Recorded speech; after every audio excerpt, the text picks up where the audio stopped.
Hello, welcome to Prague in the Czech Republic for the men's semi-final. It's time for the athletes to forget the rest, just do their best. And my name is Matt Groom, and I'm joined in the commentary box by Cody, the route setter. Cody, listen, you are a smash hit from yesterday's semi-final, talking about all your processes, and we're going to talk more to you in a minute. But in a couple of seconds, we're going to look at the qualifying for the women that took place on Friday. So let's have a look at what happened on Friday afternoon. Team France were on fire, with Oriane Berton in great form. 3 flashes easing her into the semi-finals, and joins her teammate Selma, who is also in the top 15. Futaba Ito topped the table with 4 tops in her group, and the gold medalist from Korea, Miho Nanaka, was sporting new green hair and looked ridiculously strong. She's through in the top 5. Ayala Karem had a break in Salt Lake, but she's back with quicksand of boulders 1 and 2 and tops on 4 and 5. Always getting huge support is Oceana McKenzie, who continues her run of making semi-finals. That's 3 in a row now. Stasha Geo is also back, enjoying the Prague atmosphere in her usual style, and she will climb again. Having broken her toe in the off-season and missing the start of the season, Janja Garnbret is back. Does she still have it? Well, of course she does. I don't know what to say to you anymore. Like, how can anyone be away from the circuit for that long, break your toe, and do what you just did? I mean, it's incredible. Oh my God, it's incredible to be back. I was so psyched and just so happy to be back competing because I haven't been for so long. I don't know how long it has been, like 8 months probably. But it feels good. I felt good on the wall, and it just, when I came in the ISO, all fellow girls said, like, it's so good to have you back. We are so happy for you, and it just warms my heart. It's just so amazing to be here. You are amazing. I have no more questions for you. Good luck for the weekend, and crush as you always do. Thank you. So final results for the women, and it's great to see Jessie Pilz find some form with 3 tops and 2 zones in her group, qualifying her up high.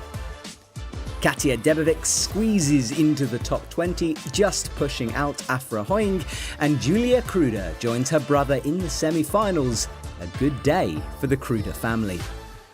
Well, there you go. That was the story of the qualifying round. And just to catch you up on the schedule, yesterday we had the men's semi-final and final. Today it's the women's semi-final and final.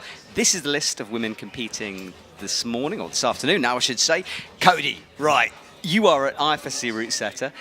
Briefly, let's talk about last night. Lots of tops, perhaps not what you would have ideally wanted out of that round, but it is so difficult to judge it sometimes. Yeah, for sure. And Matt, thanks for having me. Yeah, just to clarify too, it's a small thing for maybe for folks at home, but it's a big thing just to show respect to the the federations and everyone involved. I'm not officially an IFSC route setter.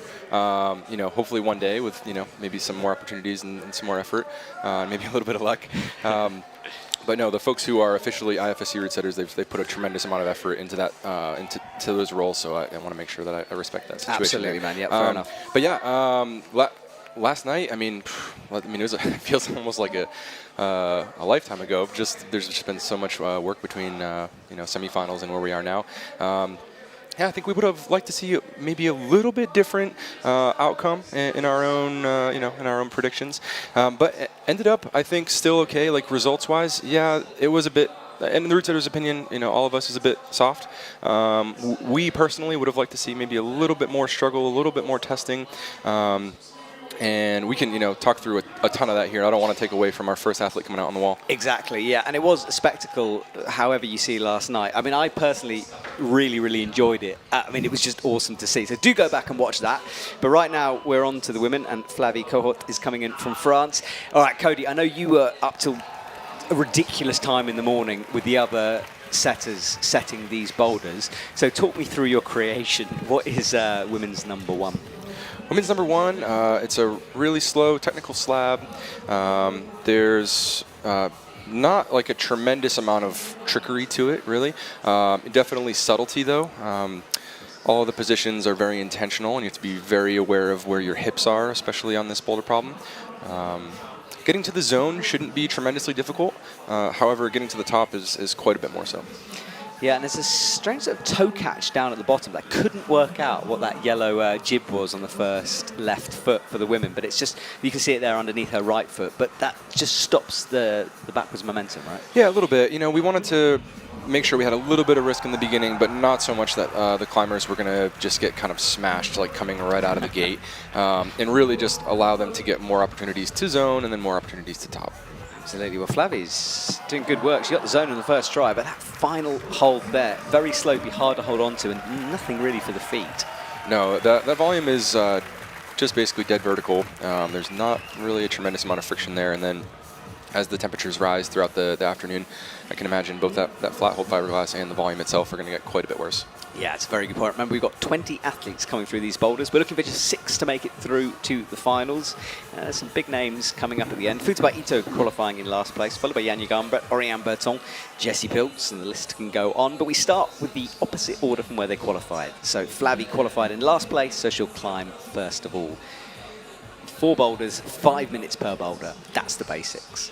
Now, Cody, we put a post up on Instagram last night asking people to send you some questions, which we'll have a look at in a second. But just to remind people, if they want to get hold of you personally, where can they find you? Yeah, sure. Feel free to reach out to me on my Instagram. It's just at @cgrodzki, so at CGRODZKI, just the first initial and last name there. Or if it's like more professional question, my company Syndicate Route Setting. It's info at syndicateroutesetting.com or Syndicate Route Setting on Instagram. Awesome, thank you very much. Well, we're watching now as Flavie goes up to the top hold. You've got to be fairly quick on this move. She's right by the arete, gets the left thumb under, matches it, and that's the first top for Flavie. A good start to her competition in just 2 attempts, so strong climbing from her.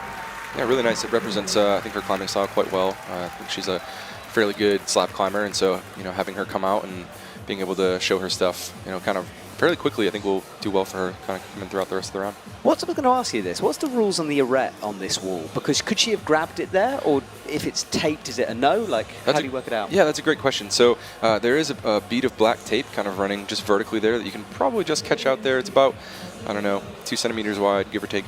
And yeah, so it's kind of a specific rule, and the climbers, I would venture to guess they all know this rule very well, as well as the coaches.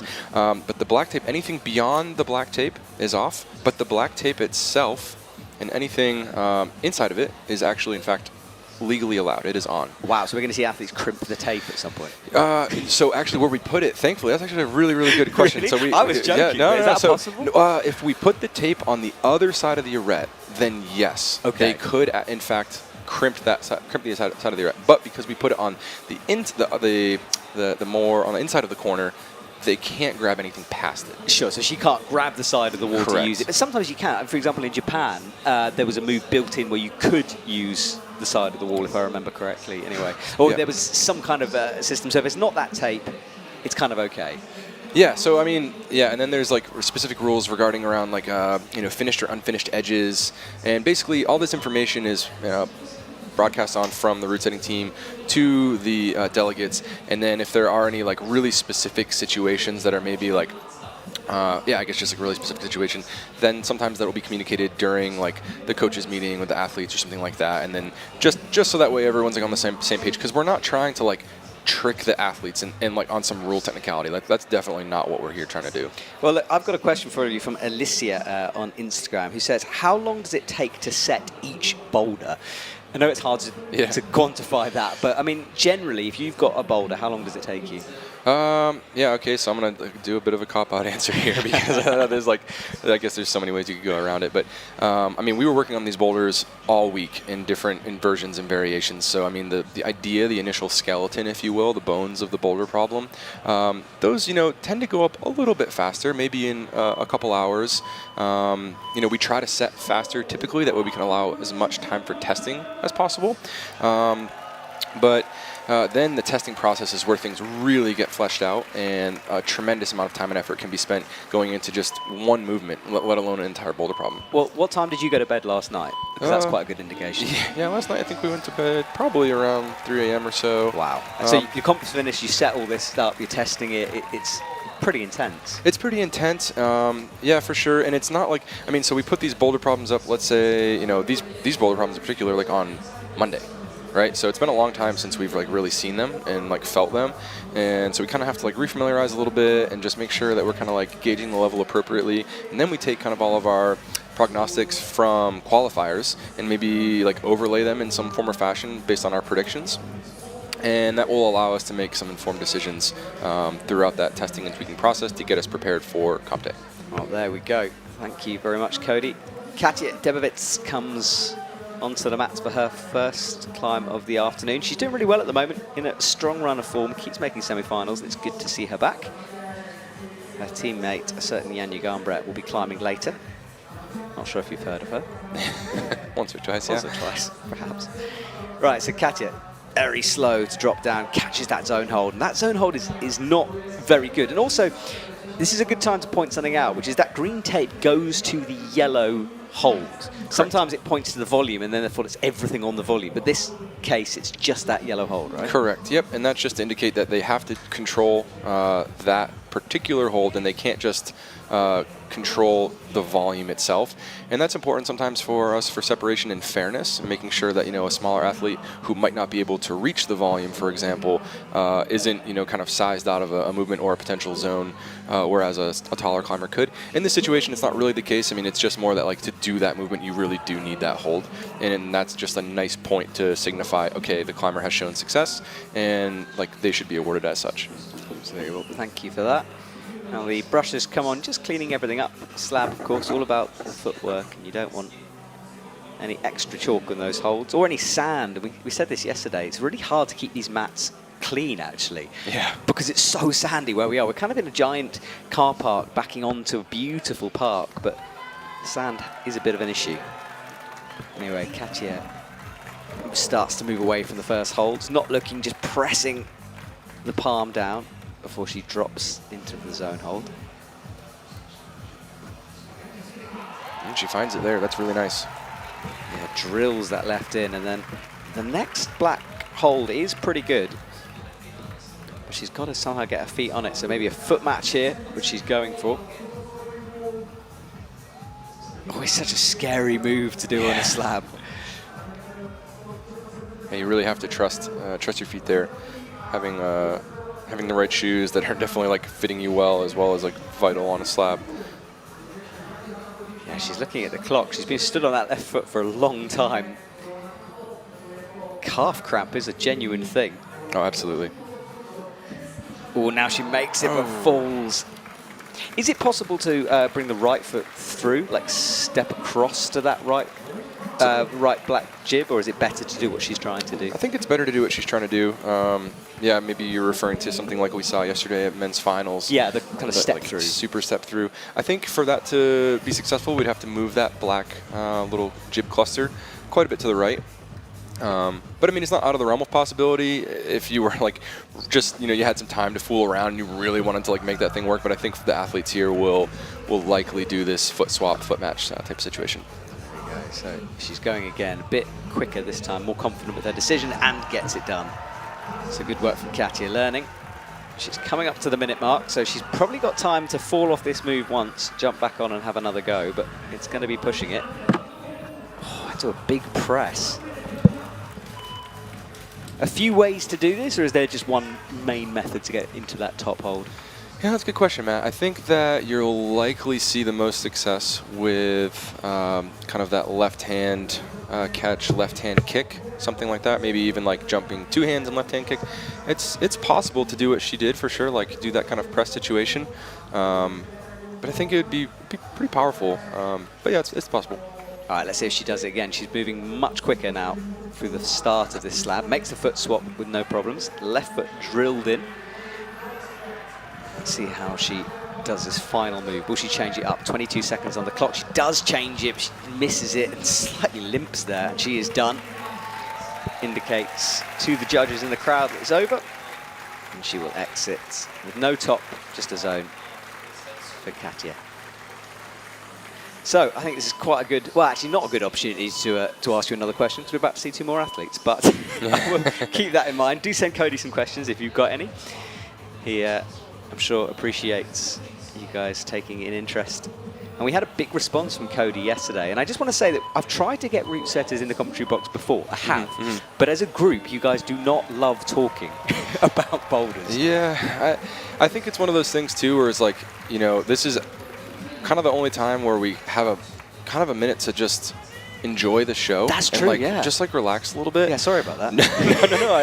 I actually do enjoy it. Like when you asked me, I was like, but I have done this before in the U.S. I think like maybe 4 or 5 times for like National Cup Series and stuff like that.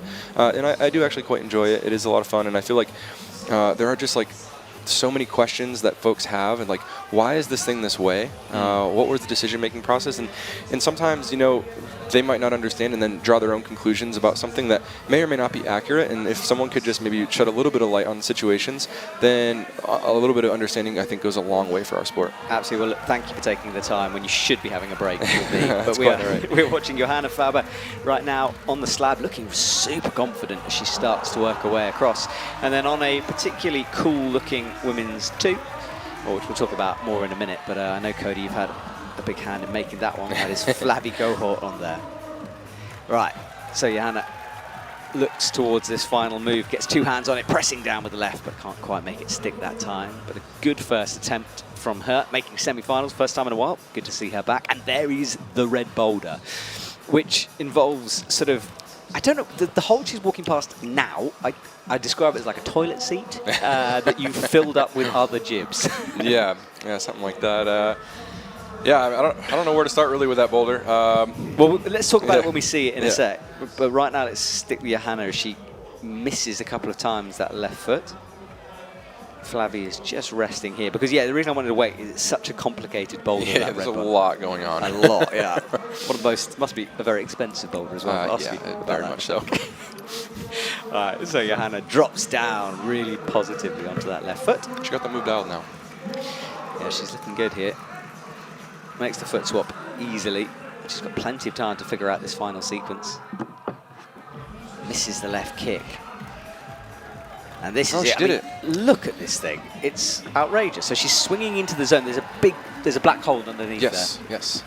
And then how did you envisage this final move? Like that? Just like that. Awesome, top. All right, so Flavie gets it done. How expensive is that boulder, if you had to estimate? It's definitely in the thousands of euros. Each one of those like larger pieces, you know, and someone will know a lot better than I, but like for sure like 500-600, maybe more for each one. So yeah, it adds up quick. All right, well, I have more questions than that in a second, but right now Johanna is doing well. Left foot on the jib, no hands. She sets herself up, trying to get the momentum, the correct level of swing, and this time she makes it work. And she's still got 2 minutes. Impressive stuff from her, but her left foot's not on anything really. She needs to trust it. Thumb in, she falls. Yeah, so do you have an unlimited budget? Or do they just give you a sea of holds and go take what you want? How does it work? That's more like it. Yeah, so there's definitely folks who will be able to explain this a lot better than myself, but the super summary is that there's like a list of official brand sponsors that the IFSC selects throughout, or for any given climbing 30, season. I think. Okay, yeah, this is 30. So they go through they select, and then like each one of these companies is allowed. I think, from what I understand, like they can provide fiberglass, wood, or holds, or any combination thereof. And I would imagine it has to do with the amount of investment they're putting into the IFSC. And if they're investing more, then of course they're going to get more opportunity for their holds to be showcased, which is probably great for them on this stage, because then climbing gyms see them, and maybe want to purchase more. And let's just watch Johanna do this final move. She came close before, got the left thumb on it. And with that left foot not on a lot, pressing down with the right hand, looking a bit shaky at the moment. Face pressed against the edge of the wall. That was the tape we're talking about, and she does slip. Super close. Tricky. Yeah, so, okay. So you were saying, so there's a lot of holds there, and then you select some, or how? Yeah, so it's up to the federation to purchase like what they will for the event. So for example, one of the route setters and one of the head check officials, Dennis Pale, he was the one who actually put together the order using the list provided by the IFSC to make sure that we had enough resources for this competition. And they stay with, in this example, with the Czech Federation. So then these holds will be used for their nationals. Let's see her, Johanna here. Yeah, here we go. Last move, Johanna. Up with the right. No. Just so close. Okay, so they stay in the country. But for example, that big red boulder of yours, did you just see those and you were like, you know what? I feel like those are my thing for this weekend. You know, it's kind of funny. Yeah, I think I just got a little inspired. We had actually a lot of resources. Not that we don't usually have a good amount, but we had like a lot. They did a really good job. The Czech Federation did like a tremendous amount of investment. And so once, you know, we kind of already had finals set for both men and women, and then we had men's semis set.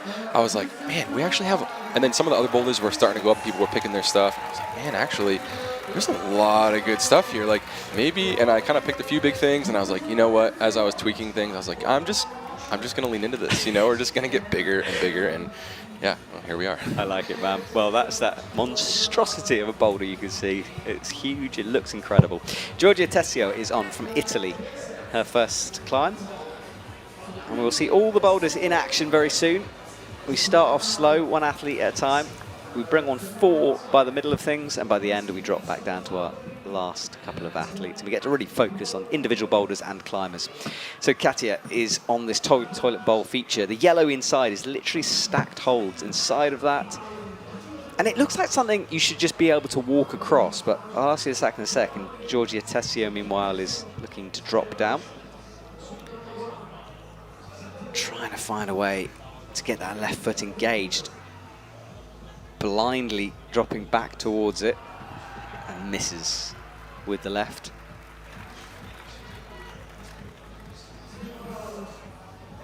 Gives it a brush.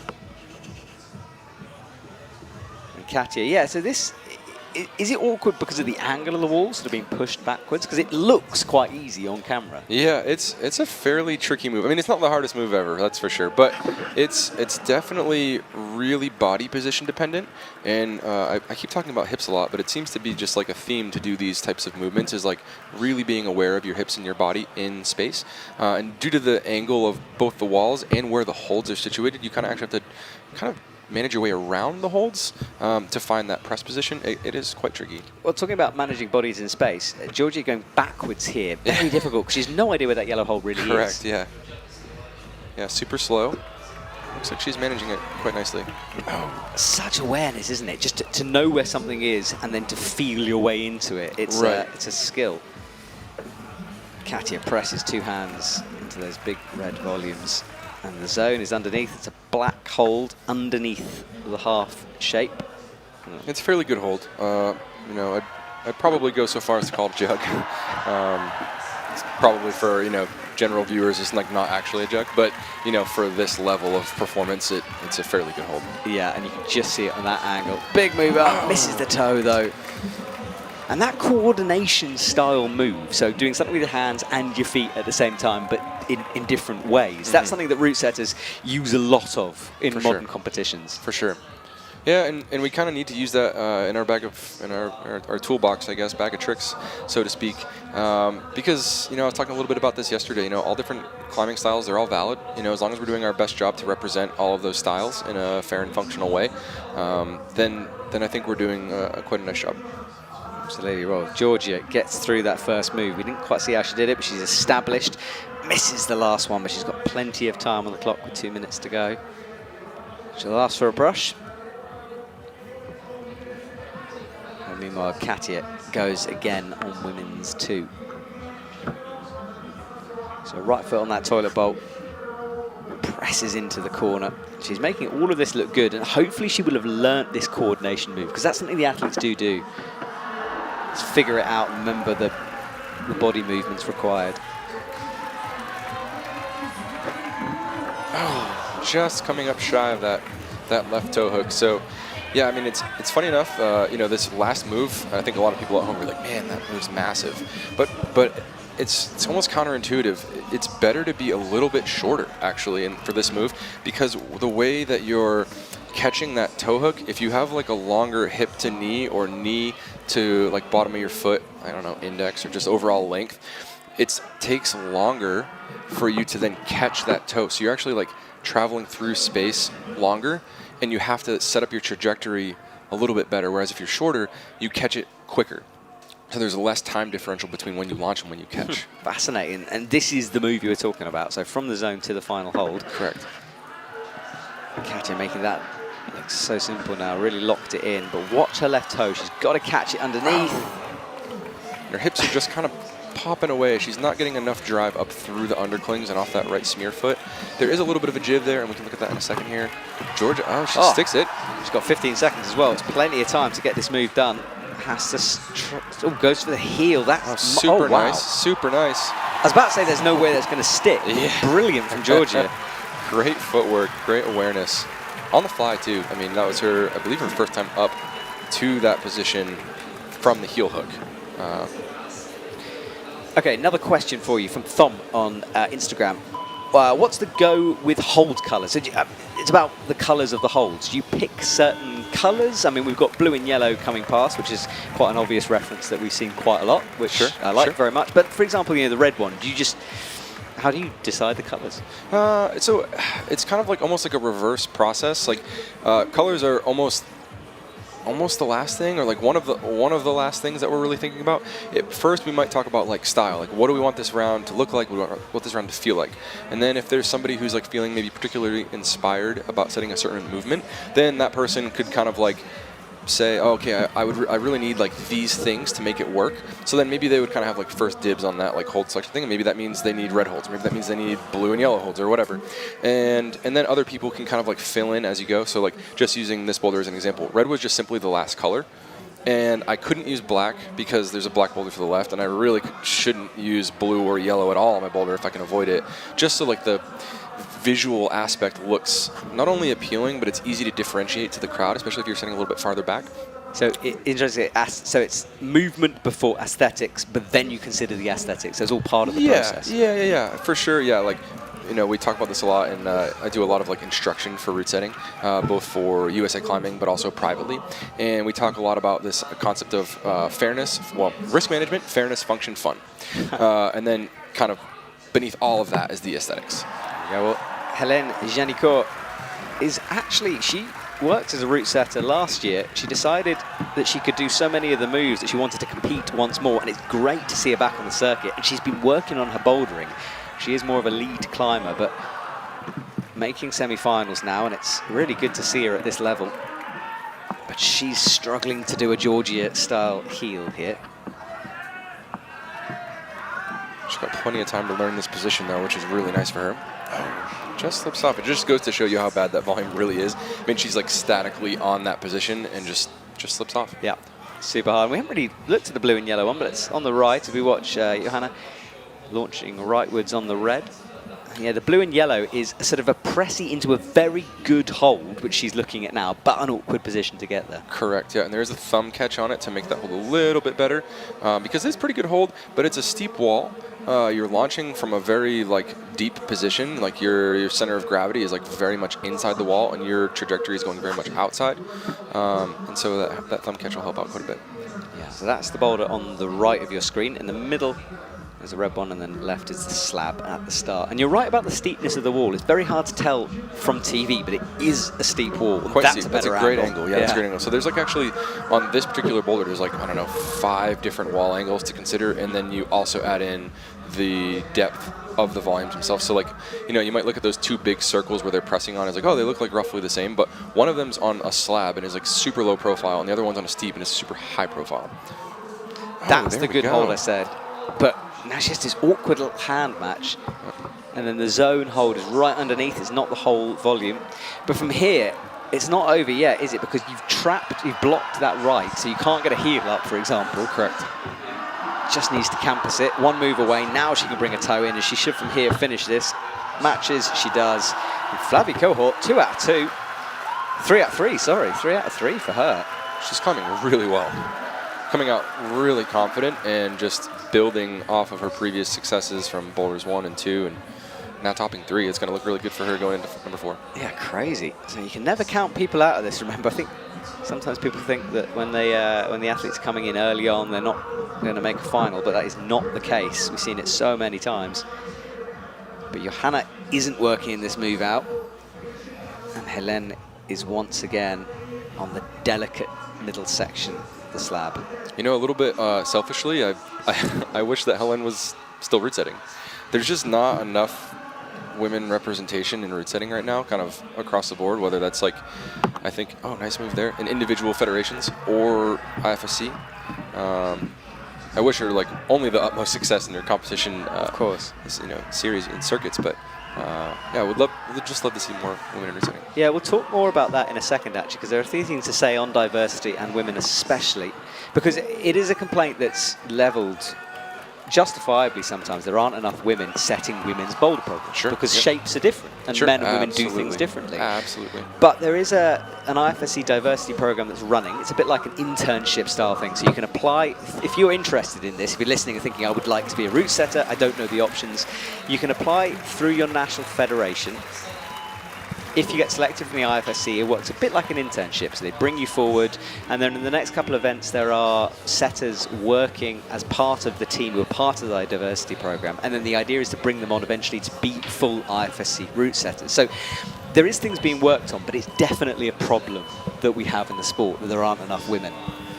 Yeah, for sure. And, as a guy, like I don't really have like a super strong place here to make any sort of, I don't know. That's not me. All I can do is like try to just do my best to support these situations moving forward. And I think maybe one of the best ways, like in this like male-dominated sport, things that we can do is just listen. Like listen to the people who are actually in these moments, like in these experiences, and do our best to understand and empathize, and because they're valid situations that they're encountering. And yeah, we need to like be the best, I guess, like allies that we can. Absolutely. Well, Julia Kuruda, one of 3 Slovenians in this final. Her brother, his 85th World Cup yesterday. He made semis as well. Julia managed it. And when she's feeling in form, she can be very, very good. So it's going to be interesting here. She thought about dropping right down to that starting foothold there, but changed her mind. Finds the zone. And now will she work out this foot swap?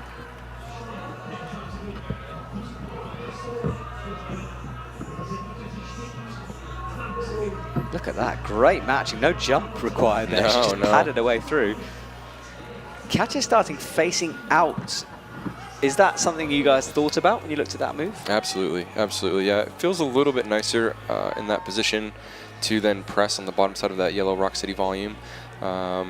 And then kind of like stalling there, allowing you to like almost frontwardly sag your hips towards the crowd. I guess that's like kind of confusing, but no, I know what you mean. To like sag out to change that center of mass a little bit to slow down how much swing you're going to have when you rip out of that position is really helpful. Giorgia Tessio is trying to figure out this middle sequence that just looks so much simpler than it is, but it is deceptively difficult through the middle there.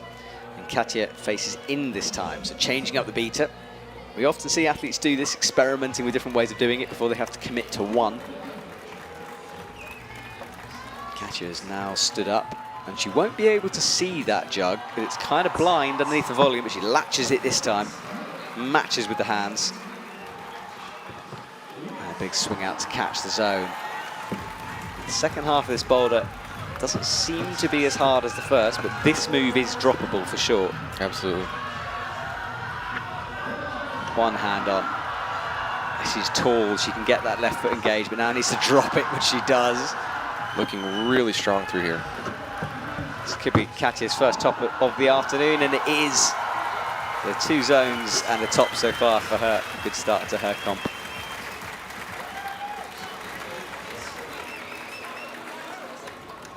So there's a big smile on her face. Julia is still on, as is Giorgia Tessio. We've yet to see Boulder 4, but it's coming up next, if I'm not mistaken. Yeah, Matt, getting a ton of questions here coming in through through my Instagram account, and happy to share some of them. And yeah, thank you all. And like in no particular order, I'm just trying to like pick out a few that maybe are seeming interesting.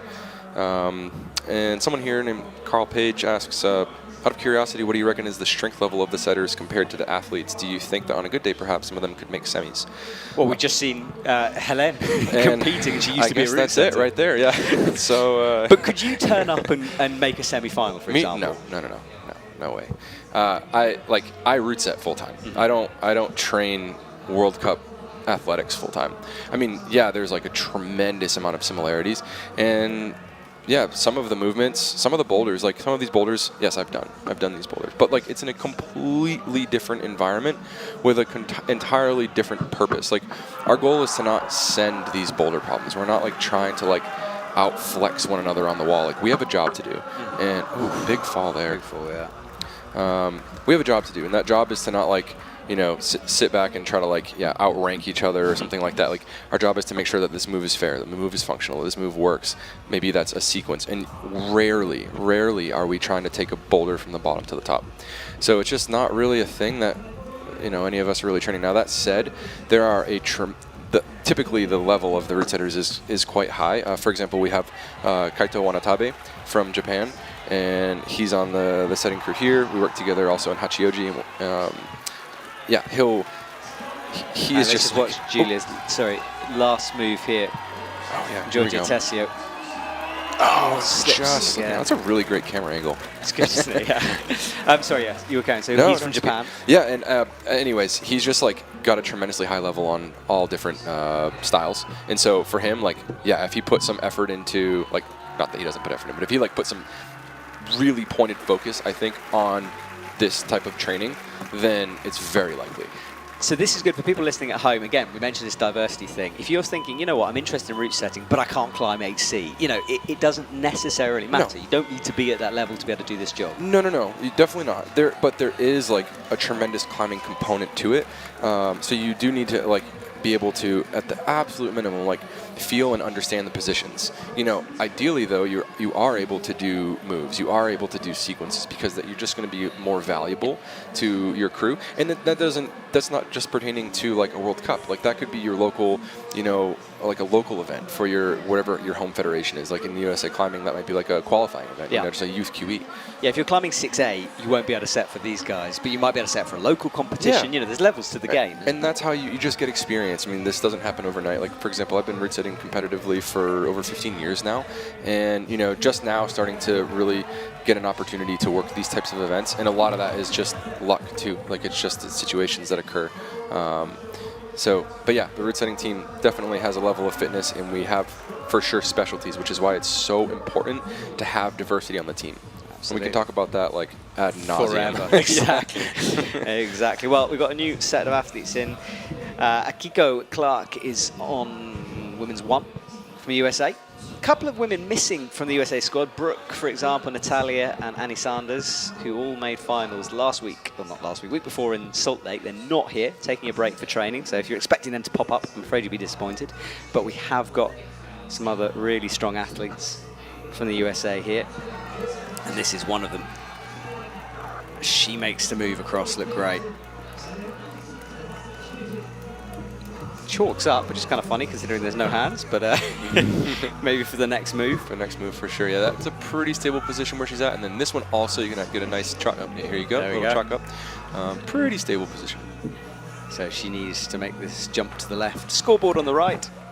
Flabby leading the way. Adrian. Look at that. That's some American style right there. Awesome. She's in looking very confident as she stands up on the left foot.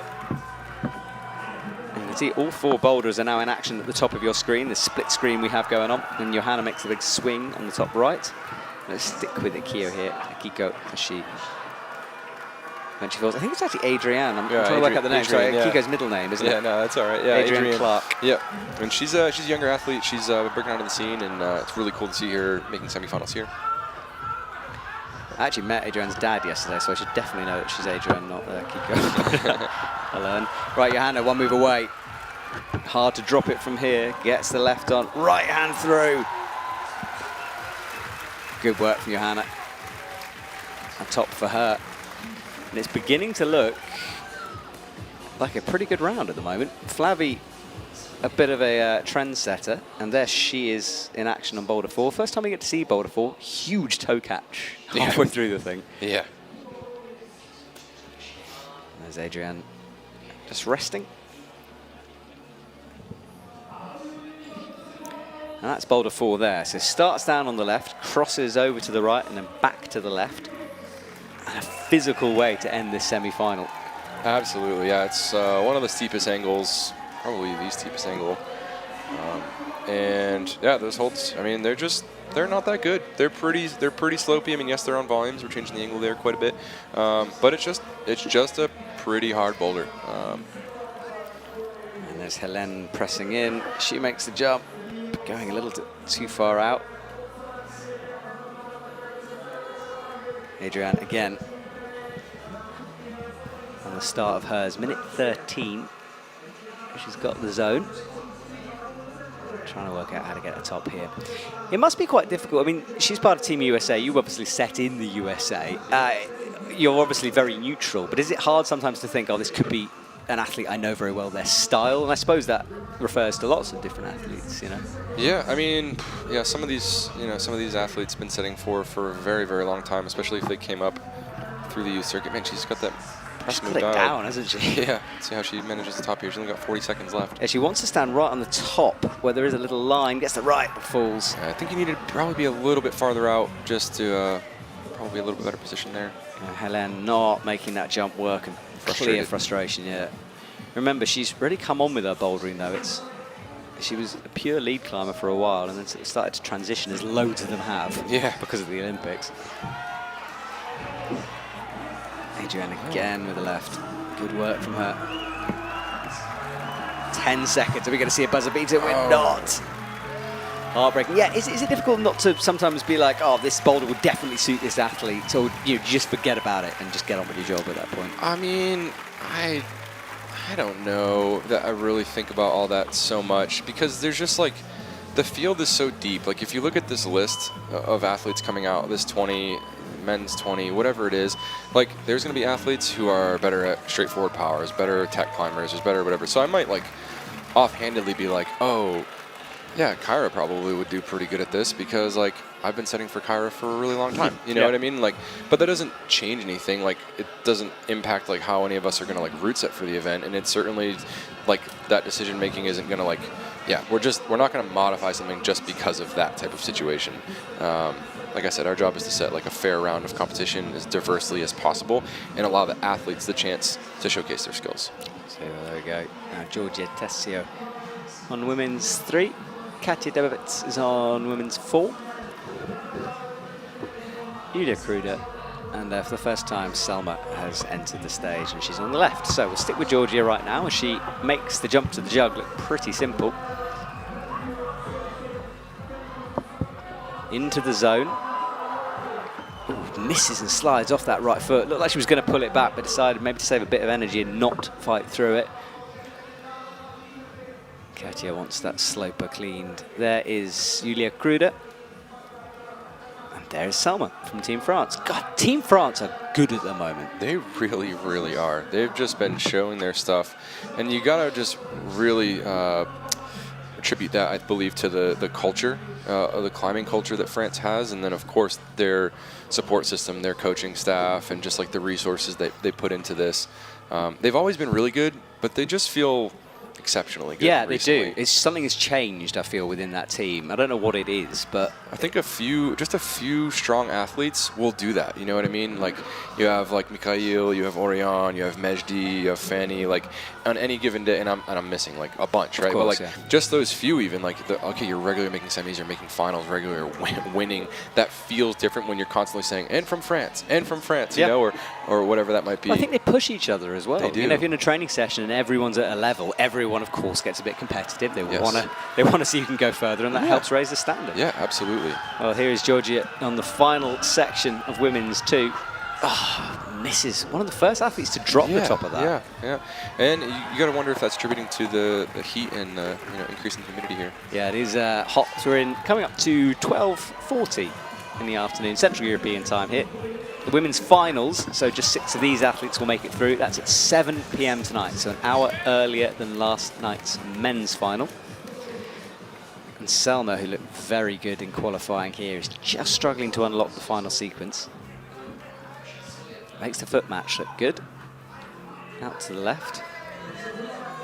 And remember, these athletes don't get to see each other climb between rounds, so these boulders are blind. A good catch from her to hold that. Super nice. You can see her bumping up the leaderboard as she gets that zone, up into 6th, or joint 6th. 2 minutes to manage this movement here. I think she's going to do it quite nicely. She seems to be really good at this style. Oh!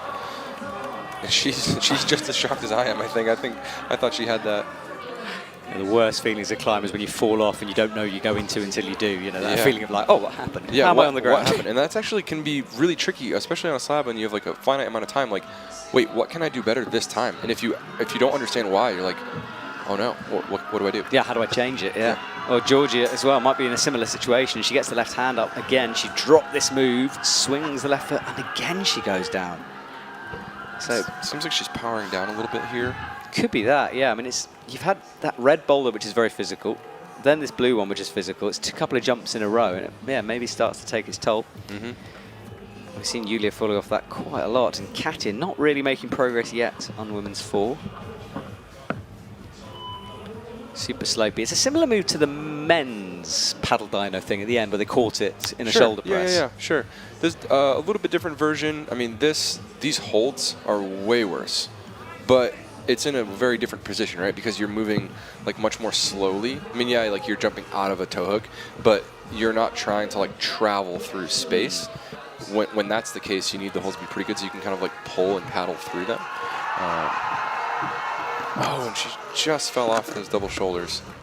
Yeah, and time is ticking, 28 seconds to go. Katya says goodbye in the middle of your screen.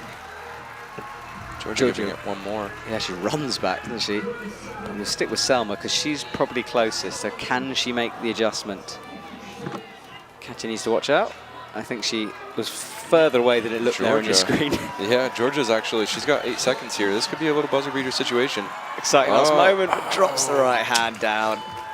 She's got her head in her hand. She can't believe she dropped that final move. Yeah, that would have been pretty big for her, getting that second top. It is definitely hotter today than it was yesterday, for sure. In fact, I've just opened the commentary box window because I'm sweating here, but that might start to play a factor. It plays such a factor, Matt. Like, I can't even emphasize that enough. And this is just like maybe a little like insight behind the scenes. We talked about a little bit about yesterday, but after like watching and experiencing yesterday's finals round, it was just like so like in your face. Like for example, we were testing these finals boulders on Sunday, Monday, and we had the curtains up, and it was so hot. Like we were sweating, shirts off, just like baking. Yeah. And the holds just get bad. I mean, anyone who's like ever rock climbed, right? You like grab a sloper when it's cold, you grab a sloper when it's hot. It's 2 different handholds. If you've climbed in font, if you climbed in horse pens, like you know this even more so. It got so cold last night that like everyone was wearing puffies, right? And so that just changes the dynamic of how these holds are going to feel. Oh, big shoulder move from Johanna, but trying to find the toe hook that she locked in. Yeah, I've got something else to say on that, but we'll wait for the end of this. Yeah, so for example, you know, I said at the beginning, perhaps last night's men's round was a bit easy. We saw lots of tops, but that kind of explains something, because if you've tested these boulders in very hot conditions, suddenly everything changes. Yes. Obviously the boulder's going to feel more difficult, and it's so difficult to predict the weather, for goodness sake. It is, and you know, we like there's no excuses. Like we have a job to do, and we underestimated. You know, there's no excuses there. Especially on the right side boulder that was like red and blue. You know, those holds just straight up felt so much different when it was warm out versus when it was cold. I mean, it was like sticky, like in a good way, or like you were just like Velcro to these things. And even I saw, was it Do-Yeon Lee, like didn't, like grabbed the top hold, didn't even use the thumb. Yeah. We tried to dead hang that hold, and it was just like, no way, right? That's why we added the thumb.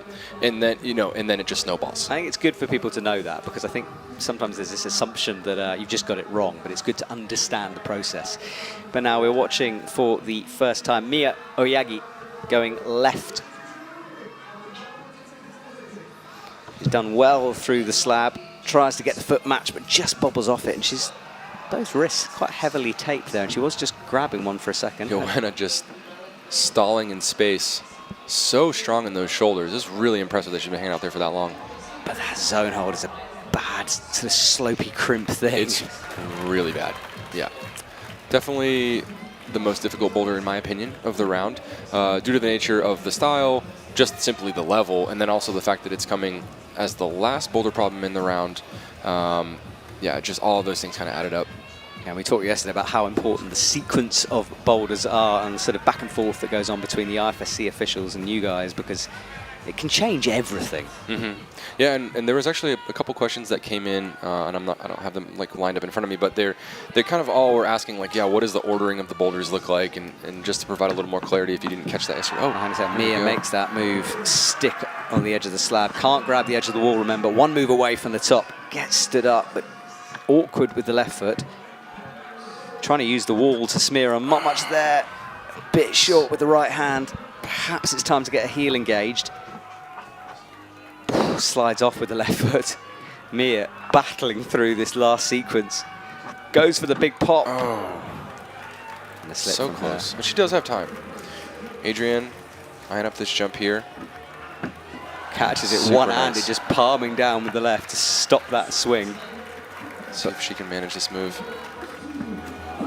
So close, just slipping out of that toe. If she comes up with her hips a little bit more in, if she drives a little bit more through her feet and pulls a little bit more with the undercling, I think just that like marginal amount will actually be the difference. Talking about safety here, a toe catch like that at the top of the wall looks, when you're watching it as a viewer, looks like a full-on move, because if you miss the toe, you're falling backwards. How much do you guys consider safety when you're building these boulders? Tremendously, and I this is like super small, like not grammatical, but I don't know, just like the verbiage. Like I try to avoid safety because, like, I don't know, this is like kind of a silly thing, but like climbing is inherently dangerous, right? Like anything can happen. Like I'm sure we've all encountered scenarios where like there's just like this freak moment, something happens and someone gets hurt. It could be minor, it could be big. So anyways, risk management is definitely vital, and that's why I put that at the top of our list and of our, like, it's like risk management, fairness, function, fun. We do consider it, and it's a balance, and it depends on who we're setting for. Would we set that for a youth field? Absolutely not. For an adult field at a World Cup semifinals round, it's not unsafe, and it's not all. It's, yeah, there's risk. There's risk involved, but it's not so much so that we were concerned about the athlete's safety or well-being. Well, that was the move I was talking about, that bringing that left toe up, because you have to commit so much to that as a move. You can't go half and half on a move like that. Right, and it looks like really wild, and it is. There's like all your body parts going around. Like if there's any musicians out there, it's kind of like akin to playing the drums. I played the drums like for a long time. This explains why I'm bad at coordination. I'm terrible at the drums. I mean, yeah, maybe like this. So there's just like so many things happening. So it looks pretty eccentric, and it is. But if you look actually where her like right foot and left foot are, they're at like a little over head height. Like you could actually, reach up and touch that foot. So that means maybe you're looking at like, I don't know, 2 meters where their feet are, and they're regularly in positions that are much, much, much higher than that. There we go. Good to know. Oceana McKenzie comes in from Australia on the far left of your screen. We just saw her in the gold and green of Australia. And then that is Selma there, making her way into the toilet bowl style feature. Big old chalk marks make it pretty obvious what that kind of a move is by now. That's for sure. Yeah, so you can see her there trying to crimp the screw hole, which is allowed. They can do that. They can't put their fingers in T-nut holes that are on volumes, or if the walls have them. So important distinction, but yeah, definitely possible, I think. But I don't know how useful it'll be really. But I wouldn't be surprised actually if you see like a couple people try to cheat their way through that sequence and maybe make it work. But so far, it's been pretty pure. Absolutely. Well, all 4 boulders are in action. There is Oceana as she makes her way towards the left. Do ask Cody some questions on Instagram. We'll get into chat as Instagram again in a second. But absolutely brilliant insights from a route setter here in the commentary box. Now, Oceana trying to eye up this move. Gets the press. Right foot goes way above her head to try to balance it out, but can't make it stick this time. And we have actually neared the halfway point of this comp. Oceana climber number 10 out of 20 that will appear this afternoon. Georgia on this powerful boulder.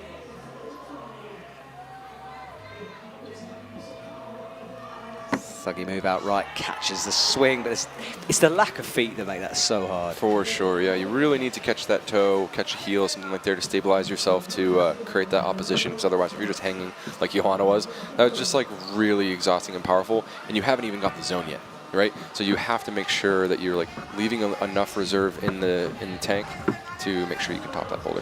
There we go. So she's got to battle with that. Well, that was pretty cool. Double undercling jumping out. Yeah, we've seen a few interesting jumps this year like that. One in Hachiochi, I remember especially, where you had to sort of do a backwards jump and then twist in the air and catch the hold. Oh, yeah, for sure. Pretty spectacular. That was the teal and yellow, if I'm not mistaken, in men's semis. Yes, yeah. Awesome move. Well, Katja, Yulia is one move away. She gets it at the top. Awesome. From Yulia Kruder, and that does help her score. Wait for it to be updated. Remember, we're looking for the top 6 to move through into tonight's final. Gotta get that foot up. There we go.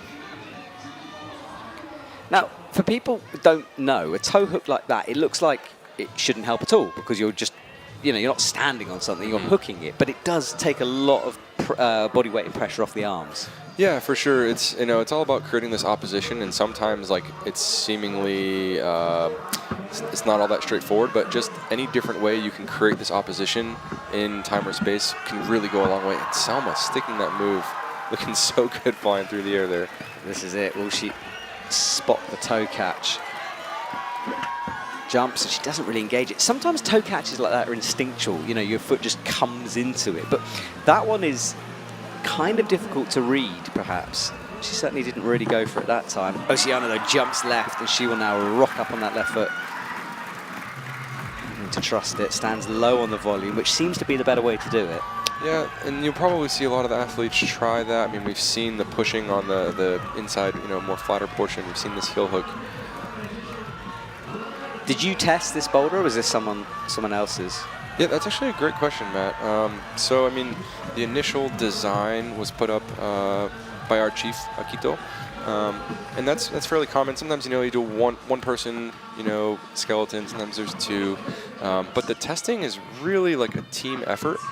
There's lots of sharing going on and collaboration. Let's see her here, Oceana. Standing up, having to trust that left foot. Yeah, lots of sharing and collaboration throughout the process. I mean, we were even just before the curtains dropped, actually testing this boulder. Oh, Selma eyeing up with 20 seconds left. Yeah, watch the left toe. She's really not bringing it in, is she? She's bringing it at all. Looks like she was just trying to catch it like a flyaway. Well, this is what I thought it would be. I thought it was like a big sort of swingy catch, and maybe you kick the wall. I didn't see the toe. I think if we had a really big in-cut jug there, then maybe that would work. But the hold itself is on a steeper wall, and there's just a little jib on the inside, so you really do need that toe hook to create the opposition to stop that movement. Yeah, size of hold does not mean it's a good hold. Sometimes the complete opposite. Xian So is waiting in the wings from Korea as she comes on. Her teammate Do-hyun Lee, well, I won't give it away, but do watch the men's final from yesterday. Robin Nolan from New Zealand asked me a question here. Thought it was kind of an interesting one. Do you aim for your sets to be confusing, or would you rather them be easily readable? Ooh, good question. Yeah, really good question. And the answer is it's a mix. It's a balance. I wouldn't say confusing in the sense that we're trying to like create like this utmost trickery based on technicality type of thing, like I mentioned earlier, like, oh, you have to grab this black tape and making sure that you know the rules, that you can't grab the black tape means that you do the boulder or not. Like, that's not what we're trying to do. But definitely testing the climber's mental game and how they're able to understand and read sequences is an integral component to how we read set. Yeah, I mean, it's called a boulder problem for a reason, isn't it? Yeah, for sure. If it was, I mean, this is why we don't show the athletes videos of how to do these. Sure. Because we want them to work it out a little bit. It is part of the process. Absolutely. Absolutely it is. But it is really important to, again, like, just like someone might be good at slab or really good at steep crimps, like some people are just inherently good at reading complex sequences, and that should be showcased in a World Cup. Absolutely. Well, Adrienne is attempting to do that now. She's sitting in 7th, needs a top here. Flavie way out in front still with those 3 tops. Her teammate Helen is in action on the far right. Stick with Adrienne as she struggles to get into this starting position. It is awkward. You're kind of being pushed away by the angle of the wall above her. So if you're listening to this and you want to ask Cody questions, there's his personal Instagram and there's the IFSC Instagram. The post is still up, so you can send them on there. And you guys are firing away here. There's like so many questions. Like, I've never spent so much time on Instagram now, just like reading through things. I generally just, don't spend all that much time on it. Maybe here and there to like look at some friends' content or something like that. But Yeah. goodness, I really appreciate you guys. Yeah, it's good to have you. Well, let's watch Hélène here. She slaps right, powerful for the Super shoulders. strong. She gets the toe hook in on the right. Oh, a little kick. And then keep an eye on the top left of your screen, and now full screen. Xian So is making progress here. One move away from the top. Gets the heel in. There is the top. One hand on it. We haven't seen the top on this for a while, and we're not going to at this exact second. So yes, I've got one for you from Persikaman, I think. Where do you get inspiration for the routes? Is this something? Hang on, we'll just watch Mia here. She swings up, gets the toe. So close, yeah. She just needs those hips in a little bit more.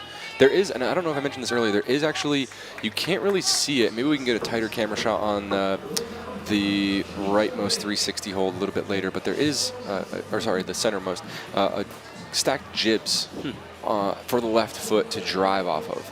And so it is red on red. The athletes for sure can see it. At home, you probably can't, but we can take a look at that here in a minute.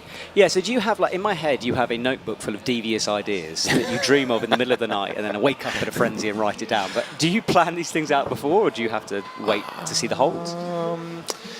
I don't know. I think it could be a little bit of both, and there's of course like maybe my process, and then there's other people's processes, and the way I set and Pierre sets, like, or the way that Vojta sets or Akito or Olga, like, it's all a little bit different, and that's the beauty of having like a diverse team. Me personally, yeah, there's for sure things that I'm like, ooh, this is like a really cool concept, and because we're here at a World Cup, we can push this. Let's see here. Yeah, she gets those hips, and so you see where her left foot is. There's so actually a little jib there. Yep, let's see. I'm glad you pointed that out. And she just pulls it away. It's very hard to see that on camera because it blends into the chalk as well. Xian So again with a minute to go goes left. Okay, so it's more perhaps individual movements you want to display rather than a sort of a concept boulder in your head. I mean, yeah, I think so. I think so. There's definitely like combinations of things that you might want to like stack and introduce as a route setter. But sometimes it is just like you show up and you might not have anything particularly that you're like, oh, I really want to try to set this thing, but there might be a feeling that you're trying to chase, right? Or like a situation that you're trying to create, or a question that you're trying to ask the climber, and you're trying to ask them those questions and see how they might answer them in the allotted time given. Did you hear that power scream then? I think that's from Hélène. She locked off the shoulders. Shows the level of effort. Can't get the left foot sorted out though. Frustration from her. I think she will be done. No, she won't be done. 16 seconds to go. Xian So, once more, she'll keep going right to the very end. 10 always seconds. does. She's going to have Set to go up for a buzzer beater here, yeah. Somewhat. Locks in the heel.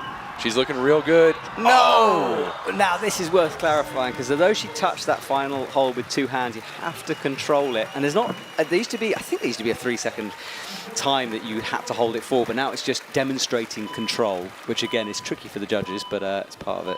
Absolutely, yeah, it's a hyper-technical line, and that's why there are cameras situated all over the venue.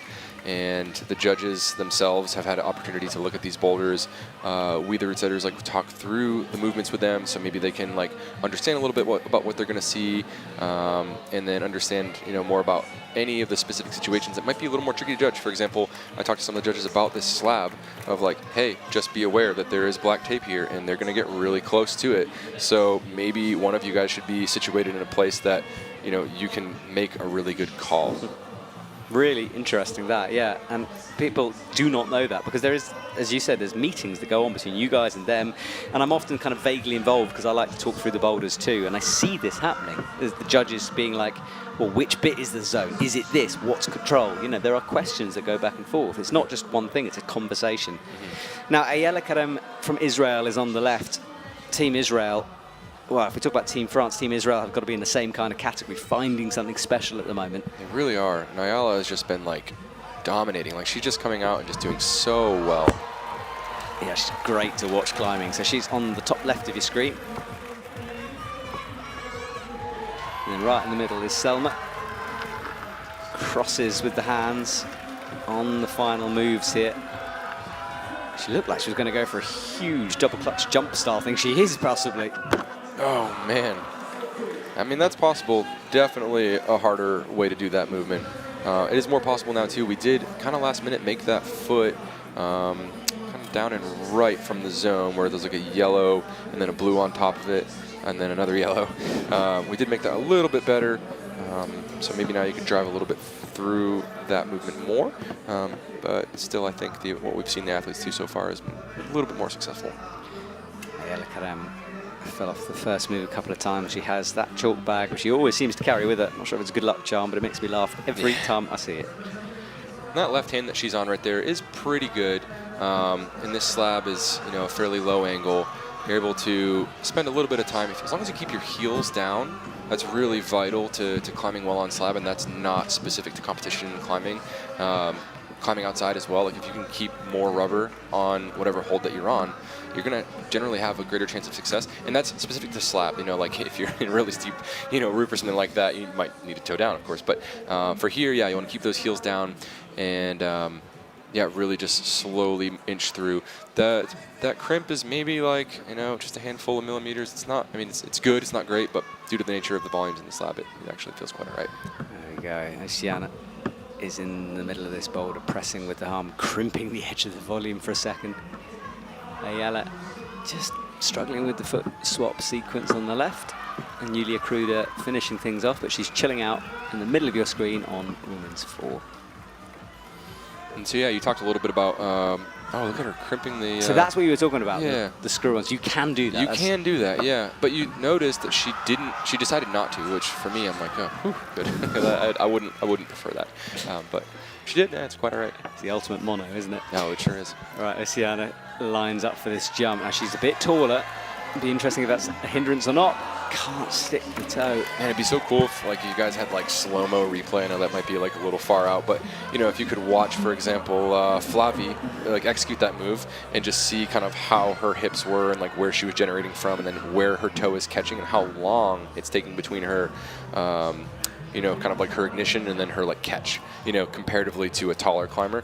Actually, Udo maybe will do something like that. I don't know if he might actually be here. He's probably not watching, but it'd be really cool to see something like that. Like an analysis of movement. Yeah, he does that. I don't know if you've seen those before. I have seen that. Super cool. Yeah, I really, really, really enjoy that. So I don't know Udo all that well, but if you're listening. Yeah, I think he did one of me actually on a kilter board or something. It might Oh, have been really? someone else. Yeah, it was very weird. But That's cool. We'll have to check that out. yeah. Right, so Oceana is in the center of your screen. Ayala not making that much progress so far. She's been on it. She's got the zone. There it is again. You don't get double points for getting it multiple times, but that foot swap is causing her problems. I think though she's going to enjoy the more physical ones coming up, and she's done with 25 seconds to go. 2 climbers on the wall. Everyone engaged here. Sticking that shoulder, and you notice there's 2 different ways to do that move. Definitely just a climber preference there. 10 seconds left. Oh, and just slipping out. She went definitely too dynamically, exploiting a little bit too much, trying to get the zone here. Just not quite enough. Safety thing again. Someone said something interesting to me in Salt Lake. I can't remember who it was, but they were saying how you guys obviously think about all the safety considerations, how people do the moves, but the athletes will occasionally do insane things. Yeah. Someone was telling me Colin Duffy once did a boulder feet first at the very top of the wall that no one had considered, that he just went for. Yeah. That's got to be so hard to think of every possibility. Yeah, and just to be frank, we don't. We do our best, but there's just no way that we can always 100% accurately conceptualize what is going to go on through an athlete's mind, but we can lean on some things. For example, we know when the time is running out, they're going to do everything they can. They're going to feel backed into a corner. They're going to push the limits of what they think is possible. I mean, we saw it yesterday in semis where climbers were skipping holds, and sometimes even successfully doing the move with that skipping method, which you're just wow, these things were just seemingly so difficult. And yeah, they can definitely ride the line, especially when they're doing these things really up high and putting themselves in precarious positions. But ultimately, they're the climber. They're the ones who are choosing which situation they want to be in. We have to respect that if we're opening up too many doors for risky situations in the safety aspect, that we just have to make sure that we're considering it and doing our best to mitigate it, because the last thing on earth that any of us want is to see an athlete injured. Absolutely. All right, so Xianso facing sort of almost outwards to make this move. sticking that shoulder. Yeah, awkward, but she is making it Back work. to back, she's driving into that left foot there. You can kind of see her perching just a little bit and shuffling the hands to the right, because even though that jug is good, it's better position where she's at right now. Misses the left toe. I think if she can get back to the zone hold, maybe in her next attempt or two, it looks like she's learning each attempt a little bit better, and that's going to bode well for her success on getting a top. Absolutely, Adrian. We've seen no one getting close to Boulder 4 yet. No zones, which I hadn't noticed. Yeah, it's definitely, like I was saying, just the most difficult boulder for just a plethora of reasons. We do, though, have a number of fantastic athletes still yet to come, and climbers who are traditionally good at this style. For example, Stasha. I mean, she's just really good at this, like, really physical, steep stuff. But then, you know, of course, you know, Miho, Jessie, Orion, Yanya, Futaba. Yeah, plenty of time left. Absolutely. Well, Nanakura from Japan is in action here. She got huge support yesterday. You could hear the Japanese team just screaming encouragement. She needs to figure out this move. Standing on top of the slab, changing feet, look back and forth, trying to figure it out. Eventually just goes for the big stand up. Oh, nearly made it work as well. Yeah, when she was driving there, her hips were just, again, a little bit far away from the wall. And there's Mia. Mia grabbing the dual tacks on top there. She makes the hand swap, jumps into the zone hold, and from here, she's in with a chance of finishing this thing. It'll be her first top, which she does. Right hand, goes with the left. And that left, it must be getting worse. We've seen so many more athletes dropping it. For sure. Yeah, it'd be cool to see what the differential in temperature and humidity was from the start of the competition to when it ends. We need thermometers on the wall. That would be, honestly, I'd love that. We got the microphones this year. I don't know if you just heard as she was like doing that handcuff move. You kind of hear her fingers grinding into the holds, which is... Yeah, I wanted to big up the production team on that one. I know they've upgraded the microphones for this comp. So if you're cool. enjoying the sound, then that's why it is. Well done, guys. So, Xianso up and underneath, chalking up before making this move, which we saw go down early on quite a lot, but haven't seen it stuck in a while. Yeah, Flavie the first one out and making quick work of it. If I'm not mistaken, she flashed it. Yeah. Or if not, she did it in quite short order. And then nothing quite yet. It always kind of puts me off, that one, when that happens, because I'm like, oh, the boulders are really easy. Yeah. And then you sort of realize that they're not, and an athlete's just in really good form. Yeah, absolutely. Mia again into the zone hold. And this is the example of one that looked a bit easier than it is. This left hand, everyone was nailing it at the beginning, and now they are struggling. Go statically. I think that's really smart going through there. If you can keep that tension, that helps tremendously. Now she's sinking in that right heel. Oh, just slipping out. Yeah, if she can get a little bit higher on that left hand hold and then drive in through that right heel, she'll create enough opposition, I think, to make that next move. Here we go. Well, 30 seconds left. Yeah, she rests with straight arms, missing the toe. Height seems to be interesting in that middle section there, because he's a bit shorter. You almost seem to be falling away from the wall a little bit more. Is it easier if you're taller, or does it not really make a difference on that toe catch? The toe catch, you know, I think it actually helps if, I mean, I don't know, I guess you could probably argue in a bunch of different ways. I think that catching the toe itself is better. Well, for sure, it's better if you're shorter. Okay. Because of just like how much time it takes when you're taller for that toe to actually engage. Because it's like you're just farther away from it, so it just takes longer for it to catch that. It means like while you're kind of through time and space, that you're falling away for longer. So you need that trajectory to be even better. But generating also actually is going to feel a little bit better if you're shorter, because you're coming out of this really crouched position. But the taller climbers do in fact have a longer reach, so that would help. So it's kind of like a toss-up depending on where you're maybe finding a weakness. Like if you're feeling weaker in, you know, your biceps, then being shorter would probably help in that situation. But if you're feeling like you're just not getting enough reach, then yeah, being taller would help. So, well, there is a lady who is incredibly good at understanding movement. Stashigo is on the slab. And she begins her comp. Good to see her in the semis. Selma on her final boulder looks up at that shoulder catch, which is pretty savage. And there is Stasha. She drops down, spins out of the zone. So we're nearing our, not the end of the comp, but certainly the last 10 or so athletes. 10? I can't count. However, we're getting there. Oh, Sienna pressing into the ceiling there as she can't see that, and you can see her almost looking around the corner just to catch the edge of it in her vision. Stasha's doing this backwards approach, but then changes and frog squats down in it. Good control from her on the top left. Sienna about to make the final sequence of moves here, but remember that left is dodgy. Gets it statically strong. Right through there, yes, good. Looking real strong. One move away, There makes we the go. top. Yeah, she skipped the heel there, which was quite interesting. That just tells me, like kind of watching this, that she was feeling quite strong, that she didn't need that extra tension. Yeah, Selma going for that zone hold. Ayala very low, so different method from others. And I thought about this, whether you could drop down onto it. But sometimes I guess you kind of climb yourself into a situation that isn't actually great to be in. For sure, and I think, like I was saying, I think it's possible I think it's possible to do this, and you can see her, like, definitely not psyched to be grabbing those screw holes, so maybe there's something going through her mind now, like, you know, it's Boulder 2, I don't really know what's to come here, maybe I should not, like, wreck my skin monoing these bolt holes, but, you know, a zone is a zone and a top's top, and the quicker that they can do that, the athletes are going to do what they can to manage their way. Yeah, Ayala is one of those athletes who beats herself up as well, as in, like, physically, she's covered in bruises after a competition, gives it everything. As are you, to be fair, Cody. I'm looking at you now. Your arms are absolutely destroyed. You've got scrapes, cuts, everything. Yeah, I tend to go, like, sometimes a little too a muerte, you know, just like, oh, Stasha making it look real good there. Yeah, use the arm to stop the swing, and now she's one move away. She's got different shoes on. Her left shoe is super soft. Her right shoe is a bit stiffer. She makes the match. Now that's going to be interesting. I don't think is she going to get? No, she knows, I think.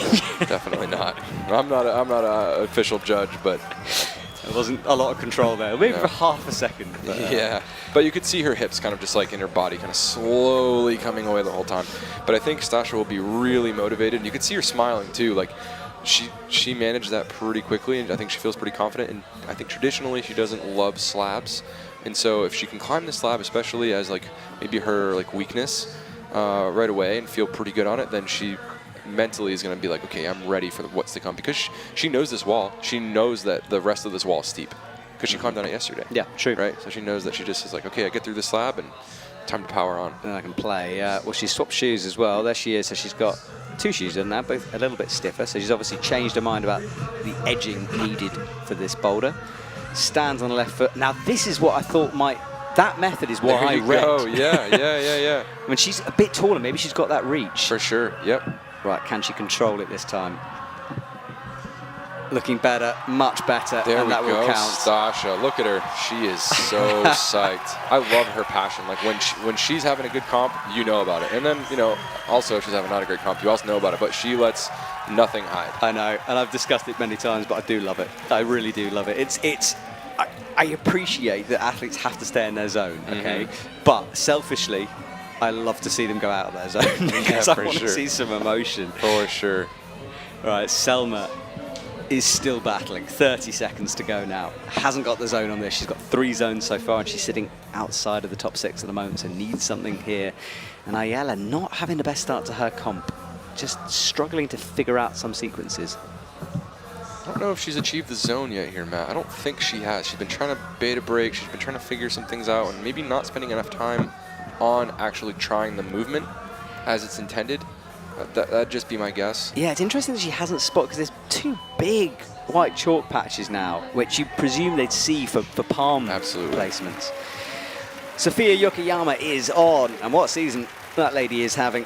She used to be a regular in the commentary box. She doesn't need to be anymore. She keeps getting through. And there she is from Switzerland on the right in the red. She will run towards the slab. Got a cool question here. Instagram handle Flashovski, kind of cool. And basically, it's just a question regarding rotating trends in competition and how important it is for us to like kind of invent iterations of new moves, or if there's like a visible trend that goes like to new school versus old school. Do we think that like old school setting will kind of have a comeback, so to speak? And yeah, kind of just like interested, I guess, like in the general trends of root setting. And basically the simple answer, I think there's a lot of opinions on this. This is just mine, but we have to keep pushing the level because the athletes just get better and better and better. It's almost this game of like cat and mouse where we have to keep testing them. Look at this inverted Well, this maneuver is here a by good Mia. example of what you're talking about. I mean, she's kind of breaking the beta here. Yeah, which is quite all right by me. Yeah, well, that was actually a question, but I'll ask you that in a second. So hang on, let's go back to the beginning. What is old school? Like, what's the oldest school of school compared to Boulder? We're talking like horrible, nasty, ratty crimps, I right? guess I'm talking like, I don't know, like the old like schoolroom, like moonboard stuff. So or like basic moves, but very small holds and hard. yeah, like PCA, like American style, where you just got like steep, you know, power pinches, Okay. power crimps, like, you know, old Sharma videos or something like that. I mean, Whereas new school would be more dynamic, coordination moves, paddle dyno, stuff like that. more like what people might consider like a parkour style or something like that, which definitely has a polarizing effect on the climbing community. But it's vital for us because if we just set like power climbs, like PCA stuff, for example, they're just simply better than us at it. Like, look at that finals round for the men yesterday. Like, Adam climbs V17. The fact that he and the others like skipped that move, although it's a tremendous like, it's a bummer for us. Like that's a maybe we can bleed into that a little bit later. But like, you know, skipping that was a bummer. But you have to understand that like they're so strong. So just putting like physical moves on the wall, we're gonna have a really difficult time in separation. And Yeah. sometimes too, you might not even really see what you want to see because you might.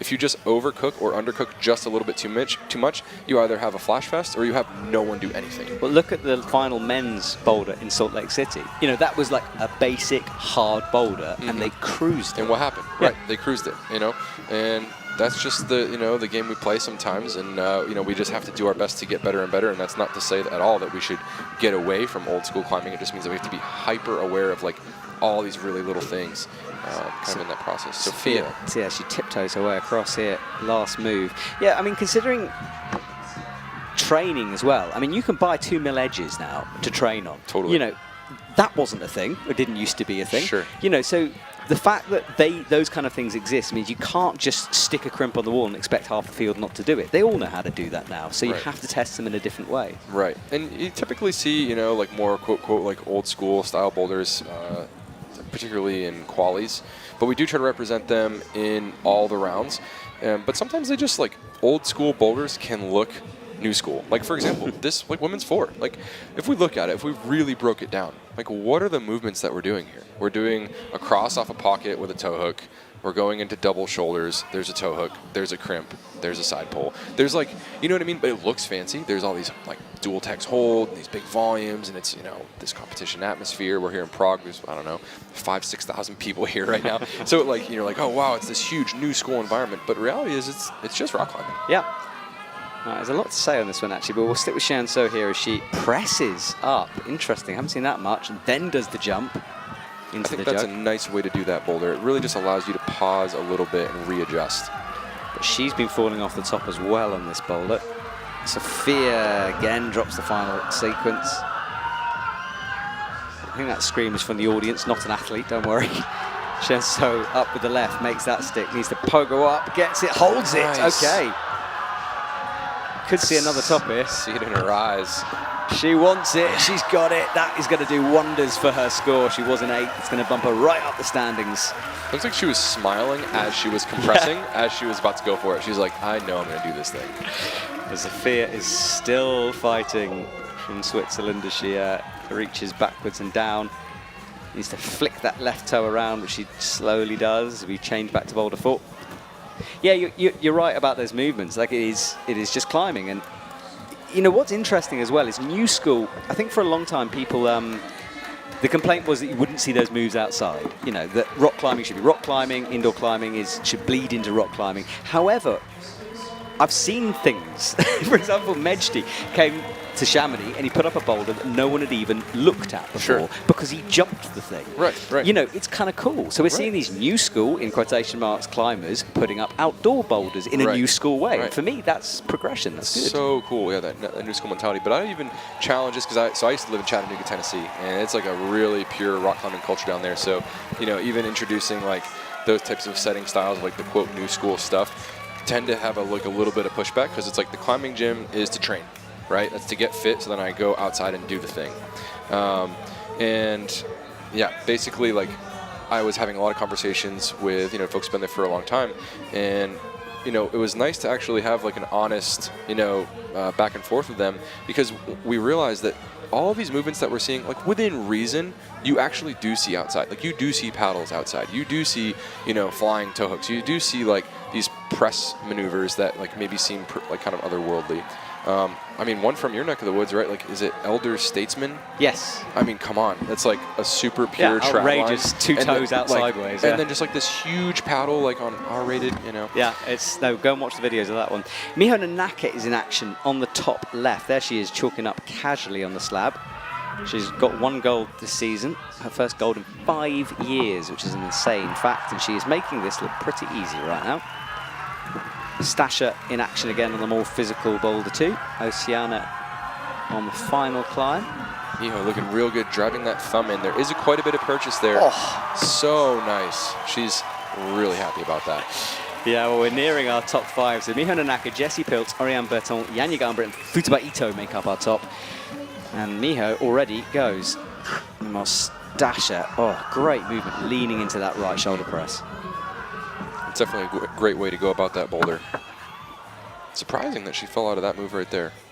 Yeah, she's gonna have to twist doing it like that. I think that's Ayala. Yeah, it is Ayala on the middle. Stasha looks very relaxed out there, which is good to see, because occasionally she can get inside her own brain a bit too much.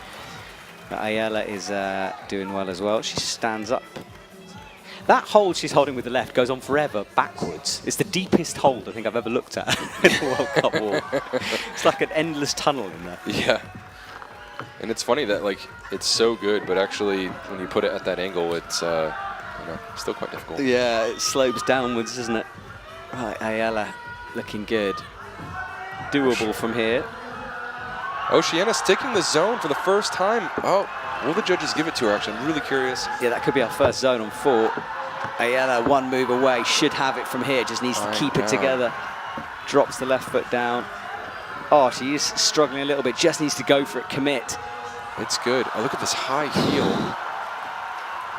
It's better than she thinks it is, and there we Let's go. go, Ayala. So psyched. I just wanted to scream at the screen there, just be like, just do the move. And Stasha as well gets it done. Well, we haven't seen Boulder. Oh, has she got it done? Well, yeah, she has got it done. Yeah, she's got it done. So Boulder 2 gets ticked. Would love to see a replay of that if we can get that at some point. And also curious to see if Oceana got that zone. It looked like out of the corner of the image there that she maybe did stick it. Well, this is a good example to push the app. There's an IFSC app on the App Store where you can have some live updates on this one. So I'm just going to pull it up myself and have a look at our women's semi-final, see if we can get confirmation. Yeah, why you no zone yet, but we are going to see a replay of Stasha, no zone. but no zone awarded to Oceana according to the app.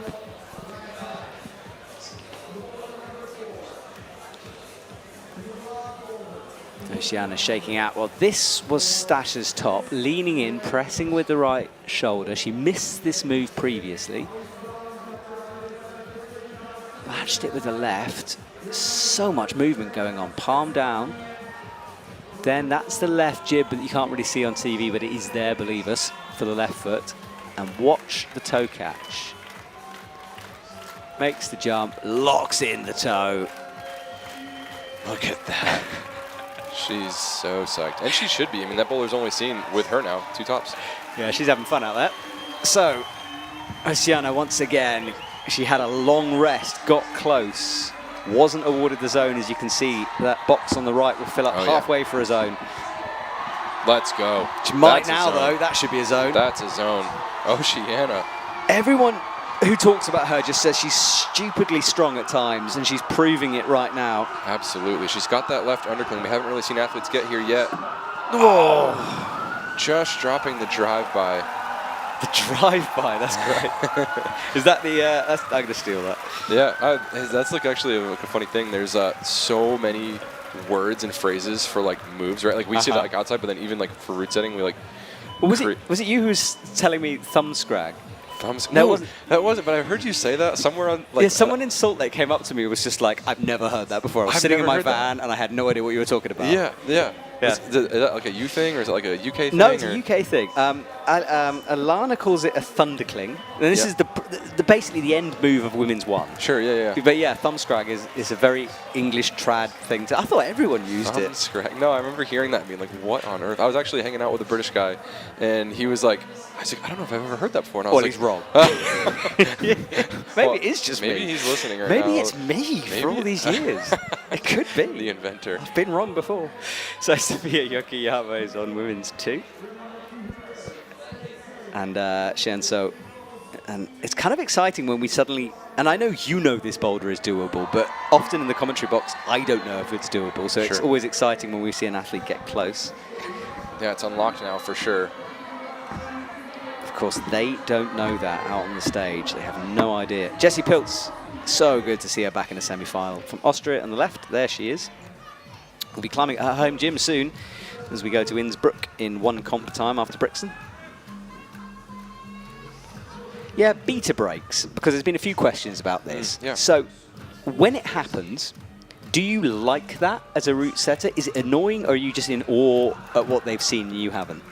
I think there's like a few different ways to look at it, and it really depends on like what the situation is. So, for example, on the women's slab, like we maybe had an intended sequence where you like jump off that left foot, pop the left hand to that dual text fiberglass flat hold, and then left foot stomp, right? That's like the feeling we were going for. But the fact that some of the athletes were able to like more like balance and then press, like that's okay. That's not like so much of a break per se as just like the athletes really showcasing their skill sets and really allowing opportunity for them to like just like demonstrate their abilities. And there's a phrase that I'm looking for that's kind of evading me, but in any case, that's not a problem, like for me personally.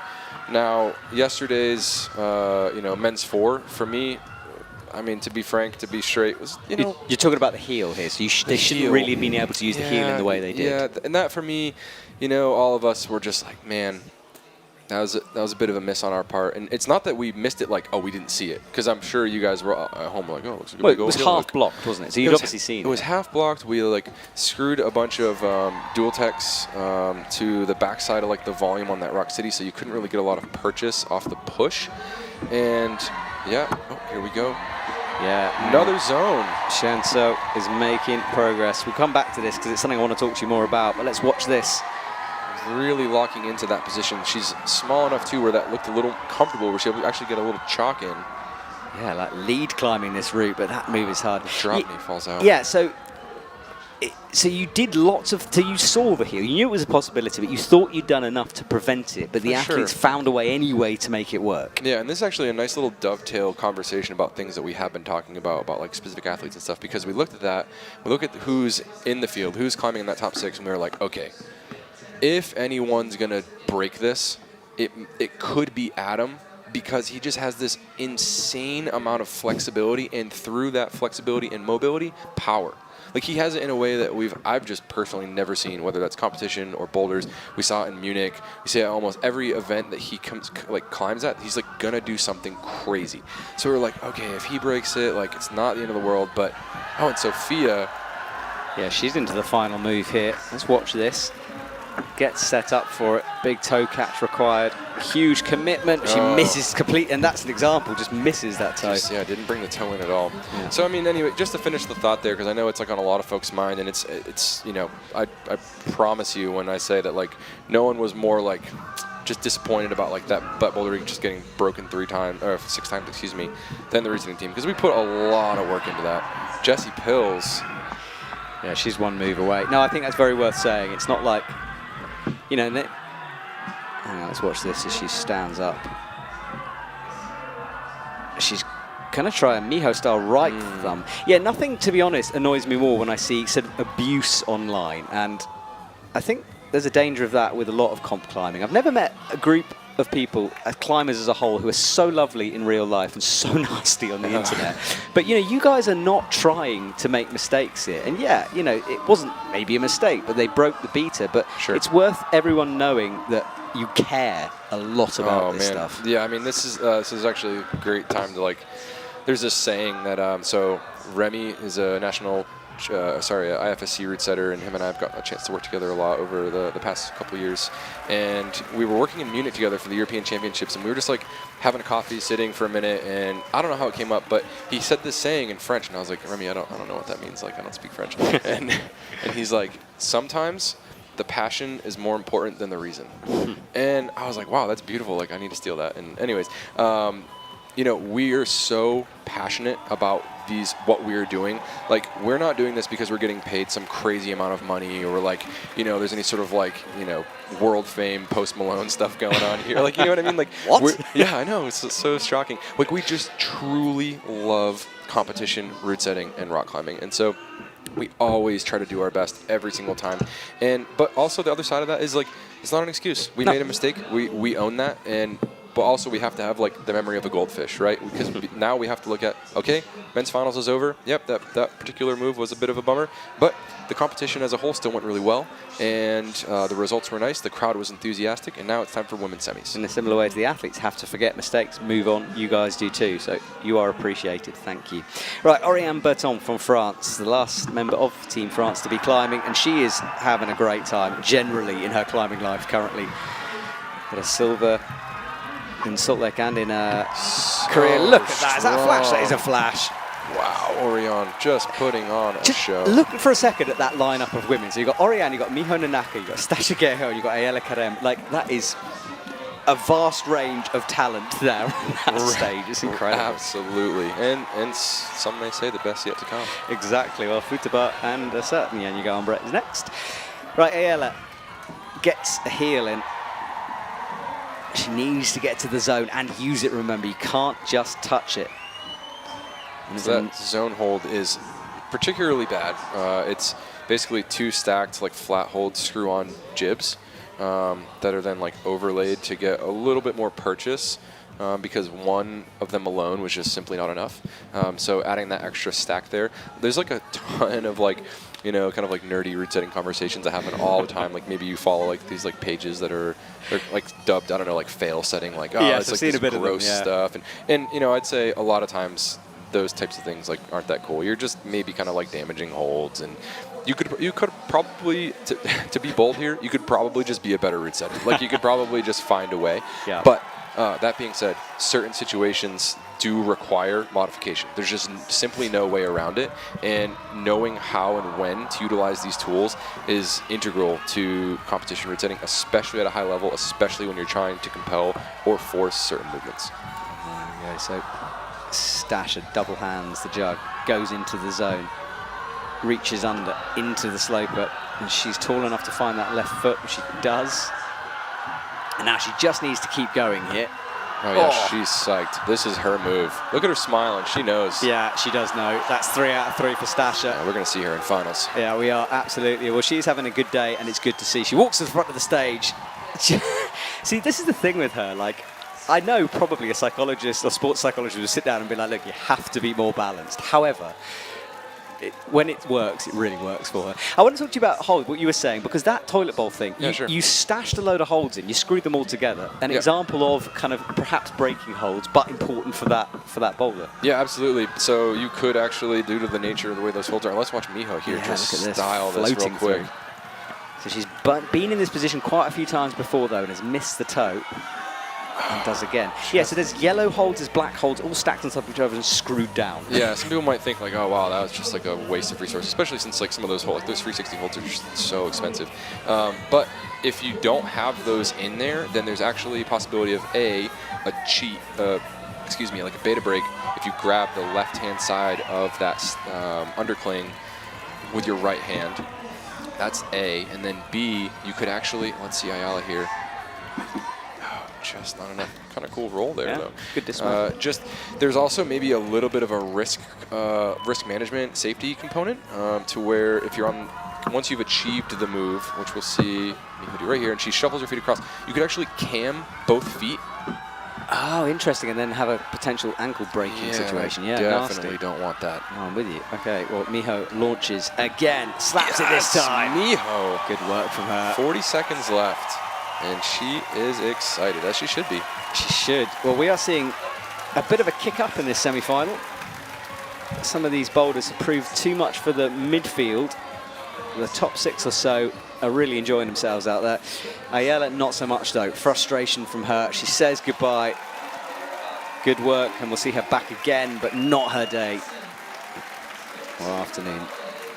It's interesting, you mentioned earlier like how some of the athletes in ISO, like you can see right there, Sophia and Janja, like might not know, or they shouldn't know really what's going on because it's an onsite comp, right? Yeah. But they're really smart. Like for example, I'm sure like Janja and Sophia just saw Ayala kind of wave to the crowd. They know the time is about to expire, and the crowd's giving her like, a little bit of a standing ovation of like a sign of respect. Like, oh, hey, you did a great job. Yeah.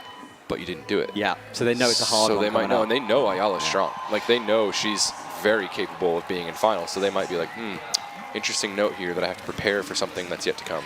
Right, well, with a big smile on her face, and for the first time in 2023, Janja Garnbret is on a live broadcast. She climbed yesterday, of course, did really well. We interviewed her, and she just said how good it was to be back. She broke her toe in the off-season, decided to take a break so she could return strong here in Prague, and boy, is she looking strong. Look, this is a question that someone asked, can't remember who, don't care, but they were saying how do you set, we've seen Janja occasionally in her career just be head and shoulders above everyone else. We tried to pretend like everyone's close. Realistically, she was ahead of everyone. How on earth do you set a semi-final, for example, that's going to challenge her, but isn't going to be impossible for the rest of the field? I mean, look at her right now, cruising through. She's got one move away, needs to make it work. This is tricky though. She's not perfect, of course. Qualified in second place for this semi-final. Up with the right hand, doesn't make it work. Trying to lock off that left. And I'll answer your question here in just a second, Matt. But Yeah, I want to sure. see Janja on her flash Palming attempt. down with that left hand. Nah, she's not going to get it that time. So So how do you do it? Yeah, so I can answer your question almost by just watching what we just saw right there. We can kind of like debrief that little situation, which was lots of body position, lots of thinking on your feet, lots of thinking in real time in uncomfortable positions. And that's not like to say like, oh, that's how we challenge Janja. That's just how we challenge a field in general. And so if we're doing our job well at the right level, then everyone should feel equally challenged. Now, the best athlete is going to perform better, and that's just the way that it works, right? It's competition. And so if she happens to be better on that day, then she's going to show that by doing really well. But making sure that it's, everyone is given a fair opportunity, that's our job. And so it can be tricky though, just knowing that like, yeah, you have this athlete who is just probably, if they're having a good day, going to smash on any given style. But we're really not trying to think about that so much. We might be like, yep, chances are high that Janja is going to do this, and that might impact our rankings. For example, in, and here we go, Sophia sticking that move. In Hachioji, we were like, well, Janja's not here, so if we have something that's like really pushing the upper end of the women's level, then, we might be running a little bit of a risk here that we might not see any tops, and then if, she is here, you might be like, well, we're really pushing something. And she gets it. She made that adjustment, didn't she? And immediately got the top. You saw that hip flare. She kind of like, as she got the left hand on, she subtly moved her hip to the left to allow that balance point for then her right hand to come in. I'm such a fan of Janja, I have to be honest. I think she's a wonderful ambassador for our sport. I mean, she was signing autographs for probably 45 minutes after finishing qualifying the other day. There's none of this like, no, I'm going to go away and rest, which perhaps she should do. I'm not saying she should or shouldn't, but she understands the impact she has on our sport. Absolutely. And she just does so much for it, so great to see. Great self-awareness, and Yes, exactly that really, self-awareness. really appreciative that she's so humble about it. She's such a kind person. Anytime I talk to her, she's just a genuinely pleasant person to be around. No, I completely agree. Well, Jessie Pilz is in action on women's 2. Sophia struggled a little bit at the beginning of women's 3. And we're now looking at women's 4. Big slappy moves up. We know the hard bit is to come. And that is Nanako. Minute 20 on the clock. Sophia just not that comfortable on this starting move. Yeah, she's struggling a little bit here.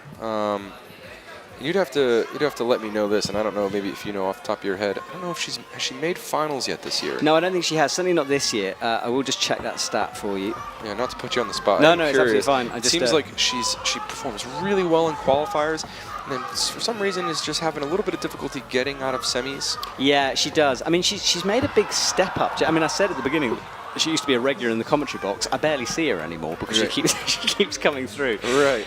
No finals yet this year. So yeah, knocking on the door. But 12th in Hachiochi. Didn't have such a great cup in Korea, and I know I talked to her after. She was disappointed, 39th there. So she's close, but not there yet. But she's into this jug, into the zone. She's got 20 seconds left here. Yeah, last chance. She's going to have to turn it on and really drive through, keeping those hips in, squeezing hard. It's not quite enough, and that'll probably be her last go there on women's 3. Yeah, she's done for sure. So She seems leaves. tired, which doesn't bode well for her then on women's 4. No, it does not. Nanako as well will be done. Still haven't seen a top on women's 4. And our final athlete, Futaba Ito, finally she sort of fulfills this promise. Occasionally she's dropped a little bit shorter, and she's actually, getting, that's weird. She wasn't, not her time yet. Yeah. I think Miho sort of pushed her out there. Yeah. Not Wait a you. second, it's my turn. Yeah, but we'll see her in a sec. And Oriane Berton. I don't actually know what's going on, so it should be Futaba, shouldn't it? We've just seen Yanya, so why isn't Futaba Ito climbing? Weird. I don't know. Yeah, a little bit of confusion there, but I'm sure the officials will get it all sorted out. Yeah, we'll see. So Oriane, meanwhile, is out on the right. She pushes through. I think it's because, I don't know. Anyway, so Oriane falls into the press and tries to get a toe Close. around the corner. Yeah, a little hop, skip, and a jump there. Miho getting this super funky drop knee. It's interesting to see a lot of these climbers do the face in position, because we tried that a bit and it definitely felt quite a bit harder, but seemed to manage quite nicely. They don't seem to like facing out athletes. Yeah, You know, it's one of those things. It's pretty intimidating. Yeah. Facing 5,000-6,000 people screaming at you. Absolutely, yeah. Especially at night when all the lights are in your eyes, it's a Goodness. lot. Miho looking really solid through here, looking for that left heel. Committing to the squeeze. Yeah, Miho. Oh, look at this from Let's her powerful go, stuff. Miho. Strong from Miho Nanaka. Down she comes. Wonderful performance there.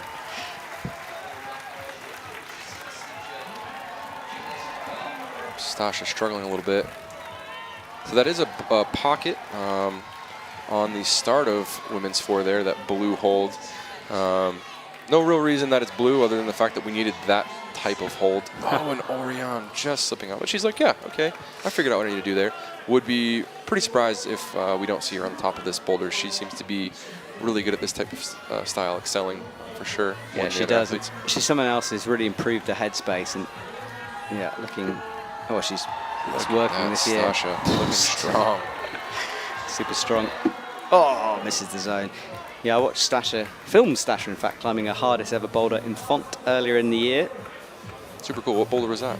Oh, gosh. Mechanic Alimentaire. Oh, I've super said nice. that wrongly, but 8B plus. Good for her. Yeah. Strong, very strong. Had a cool question here from someone on Instagram. Pretty simple one, but yeah, it's great.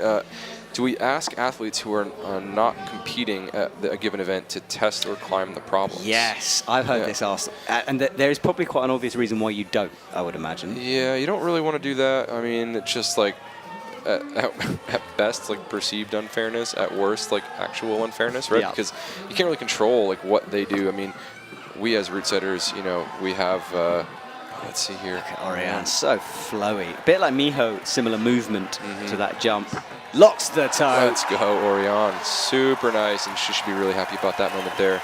Yeah, you'd have to, so for example, if you took a French team member, you'd have to basically lock them in a box during the week of testing. You'd have to say, you'd have to open the box, let them climb, and then put them back in the box, purely for fairness. It just wouldn't work. You can't have that happen. But someone like Helene, for example, she is competing this year, but that generally means she won't be route setting. Yeah. So there's a lot of specific rules, and I'm not going to try to pretend like I know all the exact dialogue of how that works in the rulebook itself. If anyone's curious, that is publicly available knowledge, and you could just peruse that to your heart's content. So we try not to have those athletes, let's say, okay, you you didn't qualify for semis, so like come test for semis. You know, that's just not a great thing to do. You know, our job as route setters is to remain unbiased all the way through. Even just the perception and the optics of it can go a really long way. And so we just want to always make sure that like we're doing our best in that type of situation. Absolutely. Well, Stasha gets the shoulders locked in. How much power has she got left? She's got 3 tops already. She's into finals, we think. I hate saying that, but I'm pretty sure she is. Anyway, pushes up, and is she done? She might be done. No, I think she wants a brush, all right? So she's got one more go in her. As we come up to the 40-second mark, she's alone on the stage. Everyone has stopped or completed their climbs.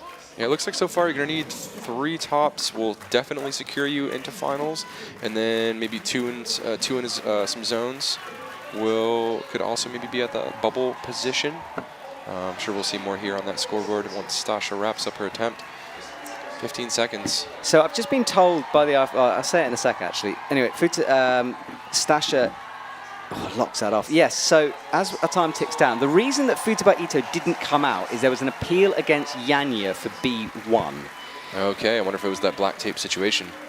Yeah, I don't know. I haven't been told why, but that's just what I've been messaged. So I'm not sure if that means Yanya's going to climb again on B1, because an appeal usually means that it's in process. So there she is.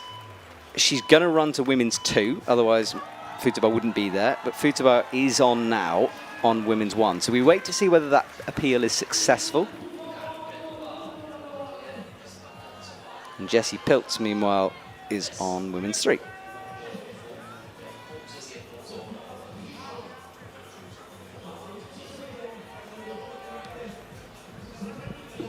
Someone asked here, it's a really simple one, but a really important question nonetheless, is just what does the tape mean? What is the tape marking? And basically it's just marking start positions.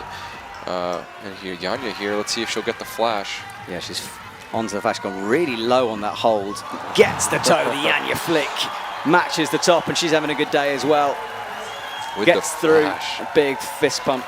Now, the judge situation with the appeal is they are checking, basically. So watch this space. That's the situation. And Yanya, oh, hang on. Yanya has actually been stopped on stage here, which is interesting. It's off your screen, but we'll flick back to that in a sec to watch Jessie. Looks like they're not giving it to her. Yeah, we'll see about that in a sec when we show you. But Jessie, meanwhile, nearing the top of her boulder. Toe underneath. Nearing this second big slap up for Jessie. She wants it anyway. She's standing on the dual text, thinks better of it. Her arms will be running out of power here every time she makes an adjustment. Smart move. Keeping that heel in. We've seen that work for a lot of climbers. Yeah, so what happened there is Yanya went to the front of the stage. She talked to a judge. They had a conversation, and eventually she's left. So I'm not quite sure what that was about. It might be Boulder 1. They might be saying to her, look, you might have to repeat Boulder 1. We don't know. We know there's an appeal against her. Yeah, so this tape, it's funny. It's ironic you asked that, because I always explain this, and I get quite a lot of stick for explaining it for people who do know. But I'll explain it again, because the orange tape can be different colours. Each line indicates a limb. That's where you've got to start, as Futaba goes for the top here. Bumps up, thumb underneath, but pops the thumb. So you can see each orange line dictates a limb. It's up to the athlete which limb they use, but you have to do that. The zone hold has a green line in this case to the exact hold. So in that situation, it's not the volume, it's the black crimp, and then the top has an orange line saying top on it. So hopefully that's explained it. And apologies for not explaining it, because I always do. I always hear you do it, and I'm always like, yeah, that's good. Because you never know, like, who's watching, you know? Yeah, I got a lot of stick for it back in the day, and I think I did it badly. And it's trying to explain to people new to our sport, and also, you know, not annoy veterans. That it's a delicate act. Put it like that. For sure. Right, Futaba rests. Hasn't got a top, but's come close. 2 minutes 20 on the clock. Lots of time. Got a really good question here by Kristen Kelly. She's asking the rationale behind the average number of handholds per round being 4 to 8. So that's like a rule in the rule book. Okay. And she's just simply saying, you know, it seems like a little low to me. And she says that, you know, assumes that maybe it has to do with the 4-minute time frame and helping to save the athlete's skin. Let's see Sophia here real quick before I answer that one. Yeah, it's a shouldery move that she does enjoy, but she did look a little bit tired on the earlier boulders. So to see how much she's got in the tank, sitting in 16th. She's got a toe locked under, but misses it. It's not quite enough. We have Jessie looking strong. She dropped this before, has a heel locked in. She has the heel now, though. This is going to be... There we go, Jessie. Right, we know this last move is fairly straightforward. You just got to trust it. Bumps out, will match easily, and it's a top for Jessie. Looking good. And yeah, so, you know, I'm not like part of any sort of like rules committee or anything like that, so I can't tell you exactly the inner workings as to why, like, from their perspective, the rule was created. But I do know that, like, from, you know, just from my standing, it's important to keep boulder problems boulders and roots roots. Okay. You know, if nothing else, like, boulders definitely. Oh, Futaba, super nice, holding that almost that scorpion swing there. So what you're saying is boulder problems should be shorter and more powerful, and roots should be longer and more endurance-y. Yeah, I think so, and that's probably, I mean, that's just more of a question as to Futaba with the thumb. She's going to get that. Super nice. Thumb scram? Thumb scrum? From Scrag. Scrag. Well, I genuinely prefer Thundercling. Thundercling, okay, cool. Thundercling, yeah, that's nice. Now, hang on, this is going to be interesting because we know, well, Sophia might call, no, she's going to carry on, but in a second we're might find out this Yanya conundrum because she had that conversation. I've just been told, actually, that the appeal has been rejected, so Yanya's climb will stand. So right. that appeal is gone. That's the confusion about Futabarito, but from now on we should be moving forward as normal. And Kirsten, asking another question about how the wall angles are decided. And I assume this kind of just means like how the construction actually occurs. Because every like wall's different. Yeah, it's not standard. No. So it's just like I'm assuming like the question is like starting with the design, like who designs it, and that's up to the federation. So in this situation, it was the Czech Republic. They chose these wall angles, and I'm sure that the IFSC had some sort of back and forth with them just to make sure that if nothing else, we need a certain minimum amount of linear feet or meters that the walls have to be in length to ensure that we have enough space to set. To my understanding, there's no maximum, but there is a minimum. So other than that, the wall angles and stuff, we just need to make sure that the walls are diverse, that we do have steep, we do have slab. And you'll notice that, different comps have different feels due to the nature of just like what are the angles of the walls, because they do truly determine so much about how we set. And there's nothing that we as root setters can do about it other than, maybe put on some volumes and stack some holds on those volumes to try to reduce those angles if need be. Japan, you had a corner and you made that jump that none of the men could do, but we all knew there was a solution. That's an example of it, because you very rarely see an angle like that. Yeah, that was super cool. I was, it's one of those boulders that, you wish that they had just figured it out during the... Well, he did afterwards in his trainers, which I think you filmed. It's had like 1 million views or something. Right, so, Oriane spins down. That's actually interesting. I wouldn't have put her to drop that move. She's usually pretty good at that situation, feeling pretty confident there, but good to see her climb a little bit more. Yeah, remember the sweat factor. It's right in the heat of the day. 20 athletes, or not 20, but almost 20 have touched that hold. Miho is on the final climb. Still haven't seen a top on it. So there was lots of questions yesterday about grades, and there were more on the IFSC Instagram about grades. We kind of answered it yesterday, which is just it's different. You can't really put a grade on a boulder. But having said that, I'm going to push you on this one because we said that there's toe hooks, there's all this. 7s or 8s for a boulder like that, do you think, for that women's 4? I'd say, it'd be on the line. It'd probably be on the line there. Probably pretty condition dependent. And then also considering the fact that, like, I don't know, what does like an 8A boulder feel like after you've just tried to climb a bunch of other really hard boulders in 5 minutes, right? So, I mean, if you were just like sessioning it, like, I don't know, somewhere there on the line, Yeah, it'd probably be one of the hardest boulders in the gym. Put it like that. Yeah. But you've got to do 3 other of the hardest boulders in the gym like before that. Yeah, and that's, that's just like a feeling, because as we all know, like, you go climb in Font, or then you go climb in the Peak District, or then you go climb in Chattanooga, or, Las Vegas, and all of these, Oriane just dropping that there, very surprising. It's all subjective. Everyone's like climbing experience is subjective to things that suit them well, and what their background is and how they've been training and what they're familiar with, and body size. I mean, there's just the list goes on, right? So it is really tricky, and I hate like to cop out on that answer, but we talk about level of difficulty, athletic empathy for the field at play, what that is for semis, what that is for finals, qualities, etc., and who is here. You mentioned earlier, for example, we don't have Natalia, we don't have Brooke, and we don't have who am I missing? Annie, for example. Annie Sanders, yeah, of course. Just to name 3, but 3 who typically will be in semis and may have a very fair shot at being at finals. So we just look at the level. What does this look like now with those athletes not here?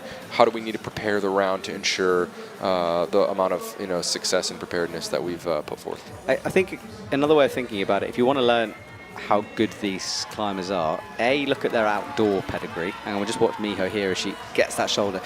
So comps I've done in commercial gyms, so commercial gyms that have then set up a competition and put boulder problems up. I've watched this level of athletes basically warming up on the hardest boulders in that gym. Yeah. So that gives you an idea of the kind of, and not always warming up, they'll obviously start less than that, but they'll do some of the hardest boulders in the gym as sort of their preparation for the comp boulders.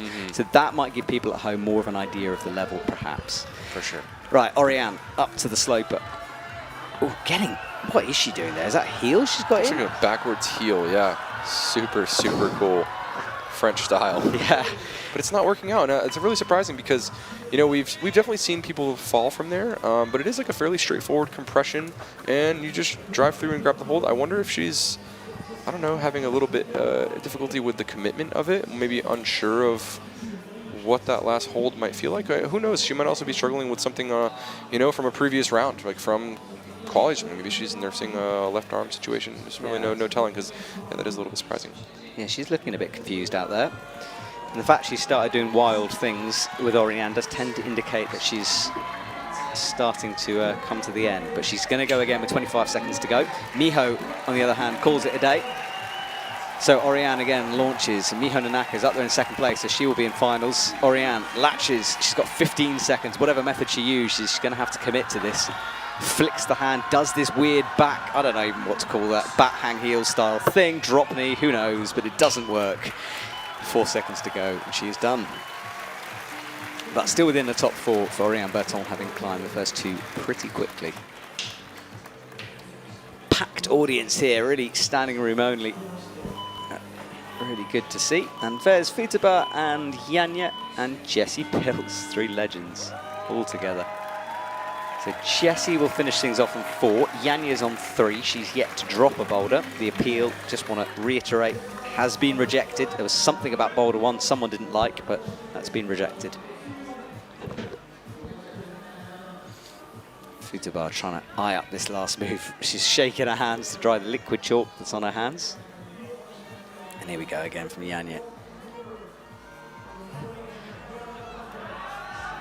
She's already in 5th. She's only halfway through the boulders. Yeah. Yeah, currently you need 2 tops to get into semis, but I imagine as... Oh my goodness. She's just hanging there.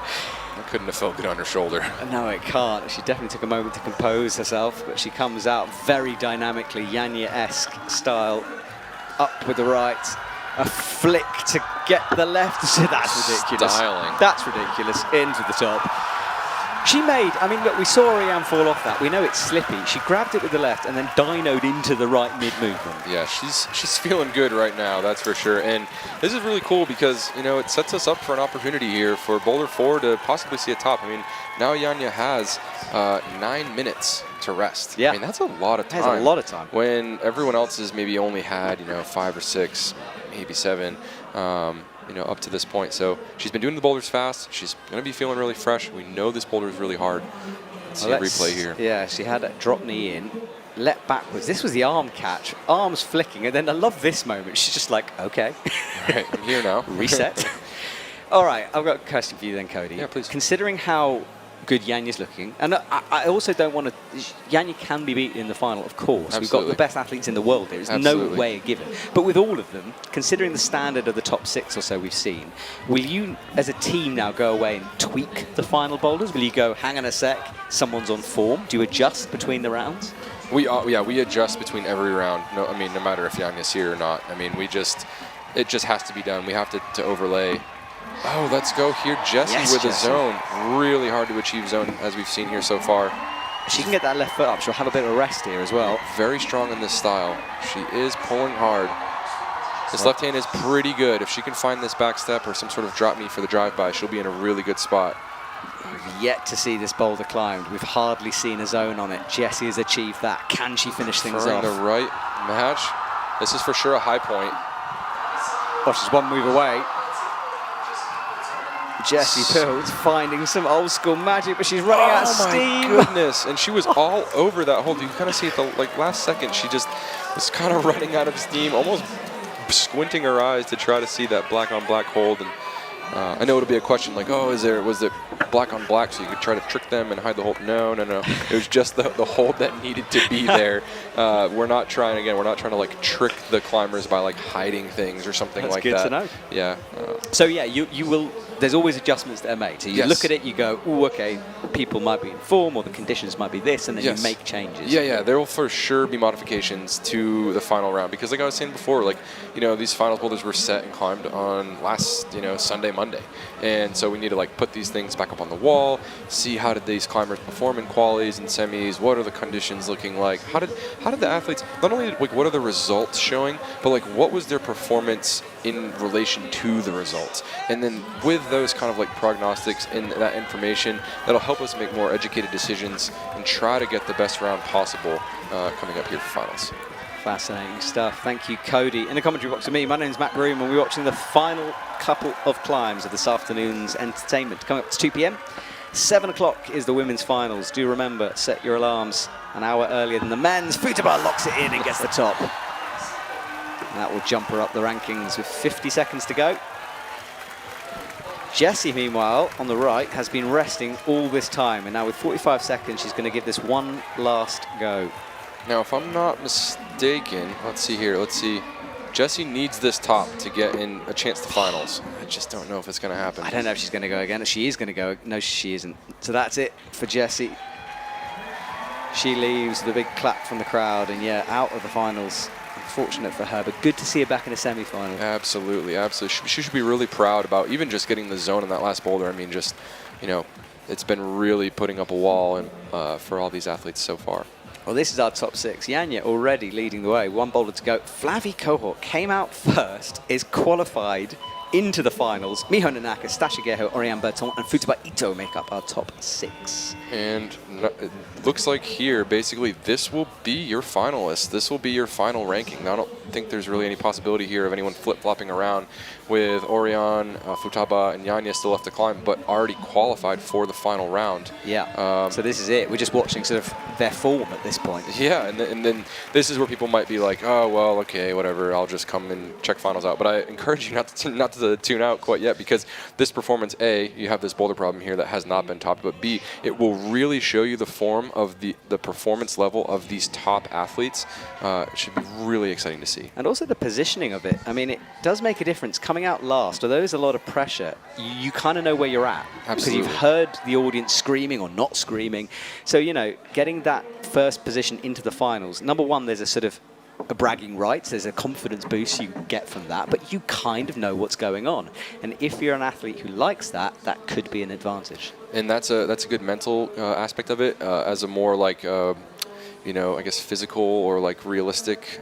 Not that that's not realistic. That's probably not the word I'm looking for. But the queuing. Like we talked a lot about queuing yesterday. For example, if there were boulder problems, like let's say women's semi 2, you're seeing these handprints, right? So if you have 5 climbers before you trying this beta and you're seeing these handprints, you might think, ooh, okay, maybe I need to put my hands here, and that's actually super crucial and can make a big difference. So yeah, qualifying out of semis in a high ranking is very important. Oriane is tried to get a knee in. She's one of the athletes that I would consider that this boulder's possible for. She likes this, and it's a weird boulder. It's a weird style. She loves weird. Absolutely. So she's got the right heel. I mean, look at that, for example. What is going on? It might not be necessarily the best way to do it, but it's super fun to watch. It's a way. Yeah, it's a method. That's for sure. So she will sit back. Do keep sending your questions to Cody. Cody, what was your Instagram? Remind us all, how can people send you stuff or follow you later on? Yeah, for sure. So Cody Grodzki, and my Instagram is @cgrodzki, so CGRODZKI. That's my personal. Feel free to shoot me any messages. And then if you have any like business questions or something like that, I do run a route setting consultation firm, and it's called Syndicate Route Setting. And so it's just @Syndicate Route Setting or info@syndicateroutesetting.com. Happy to help and answer any questions you guys have. There you go. Well, thank you, Cody. It's been, I've had a lot of people wanting a route setter in. As I said, it's difficult, A, because you have an insane work schedule, and B, because it's hard to persuade route setters sometimes to talk on camera, which is fair enough. Yeah, very fair. But it is good to have you guys. So Oriane rests with 2 minutes 49 to go. looks like we have a little bit of time here. I can field another question here from someone named Jesse. Do competition boulders ever take the style of outdoor boulders in the host country, or are they completely unassociated? I'd like to think that, yeah, they really don't. And even like, you know, whoever, like for example, we have 3 Czech Federation national route setters here for this event.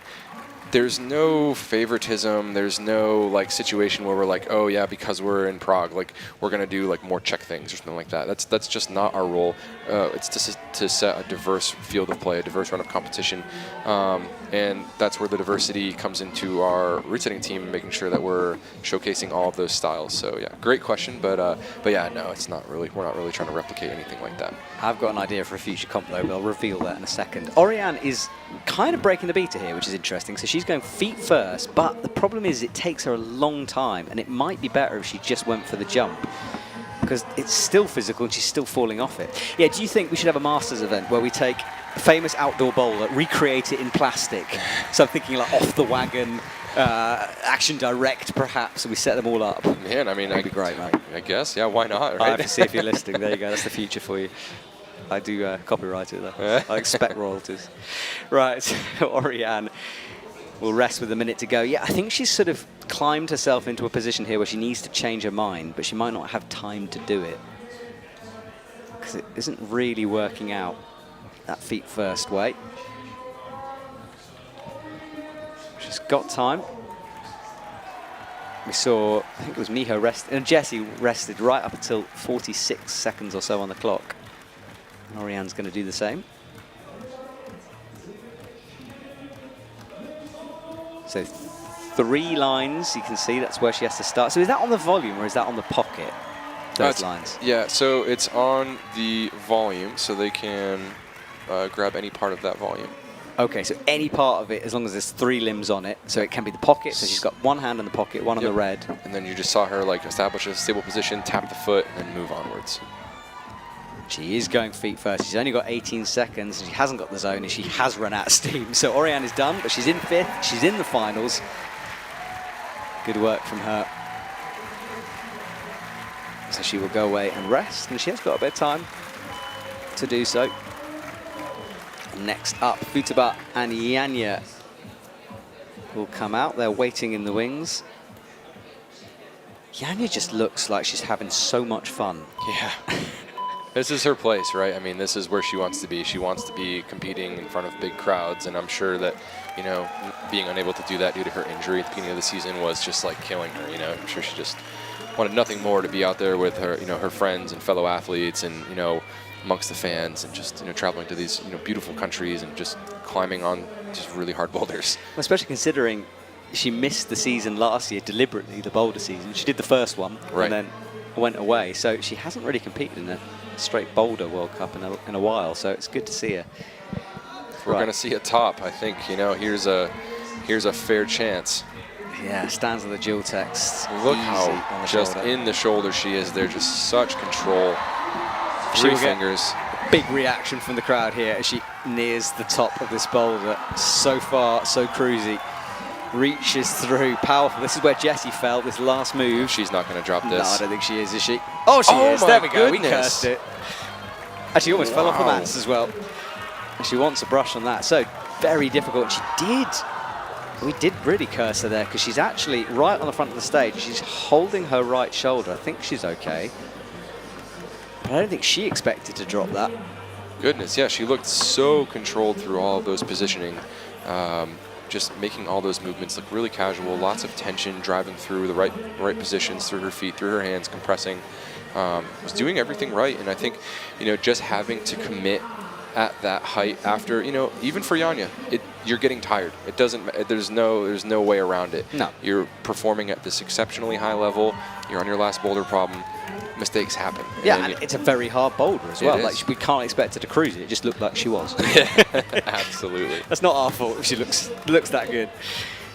All right, she goes again, though. Yeah, she grabbed that right shoulder, but she seems to have sort of recovered from it. But it was a big fall and a bit unexpected from her. So here she goes again. Will she have the energy, though? Because it does sap you.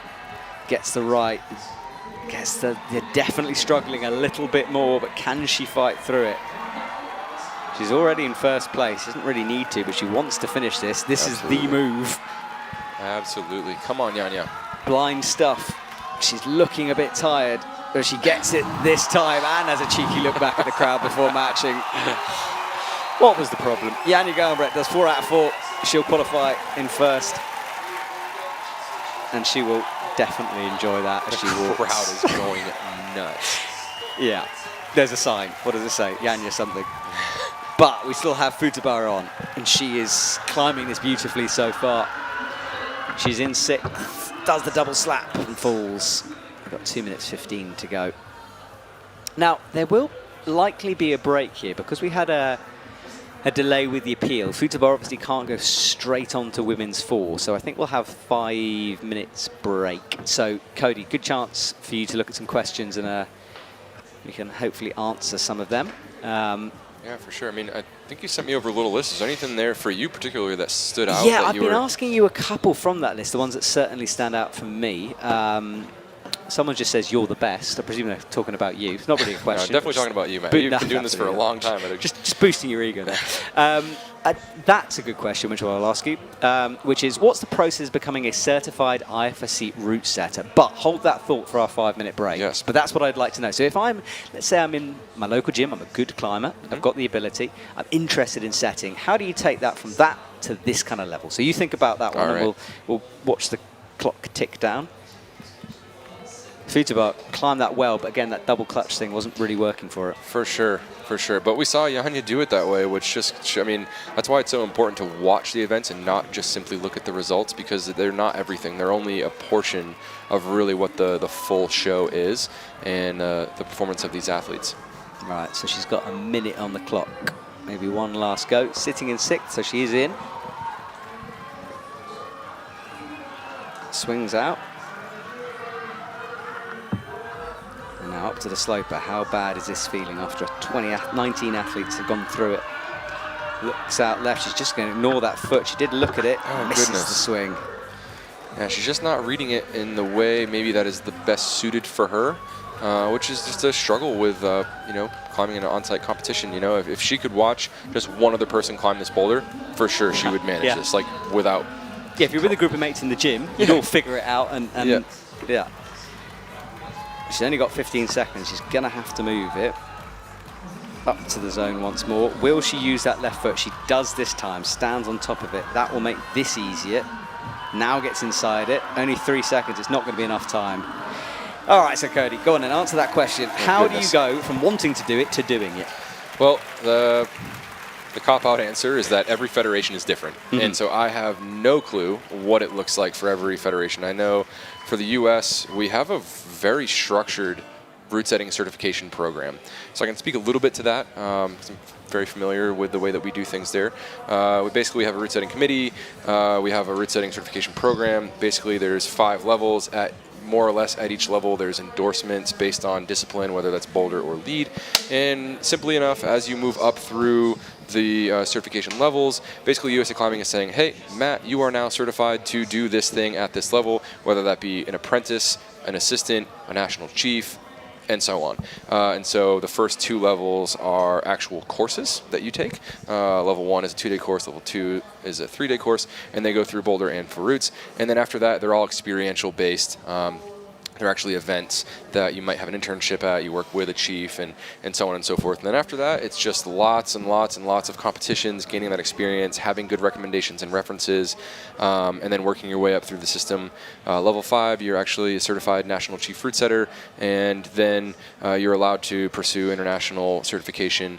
I would imagine that other federations have a similar version of this. I know the Japanese have something. It's basically A, B, and C licenses, where like C would be, if I'm not mistaken, C would be like level 1, so to speak. B would be like level 2, 3, and so on. Absolutely. Well, we're just watching Janja Garnbret's tops, because why not? We've got 5 minutes to fill because of the technical incident where there was an appeal against Janja for this boulder, actually. So maybe we can see if we can spot what they were looking at. You reckon it might be black tape on the left? Possibly. Could have been a starting position. That's often a source of appeals.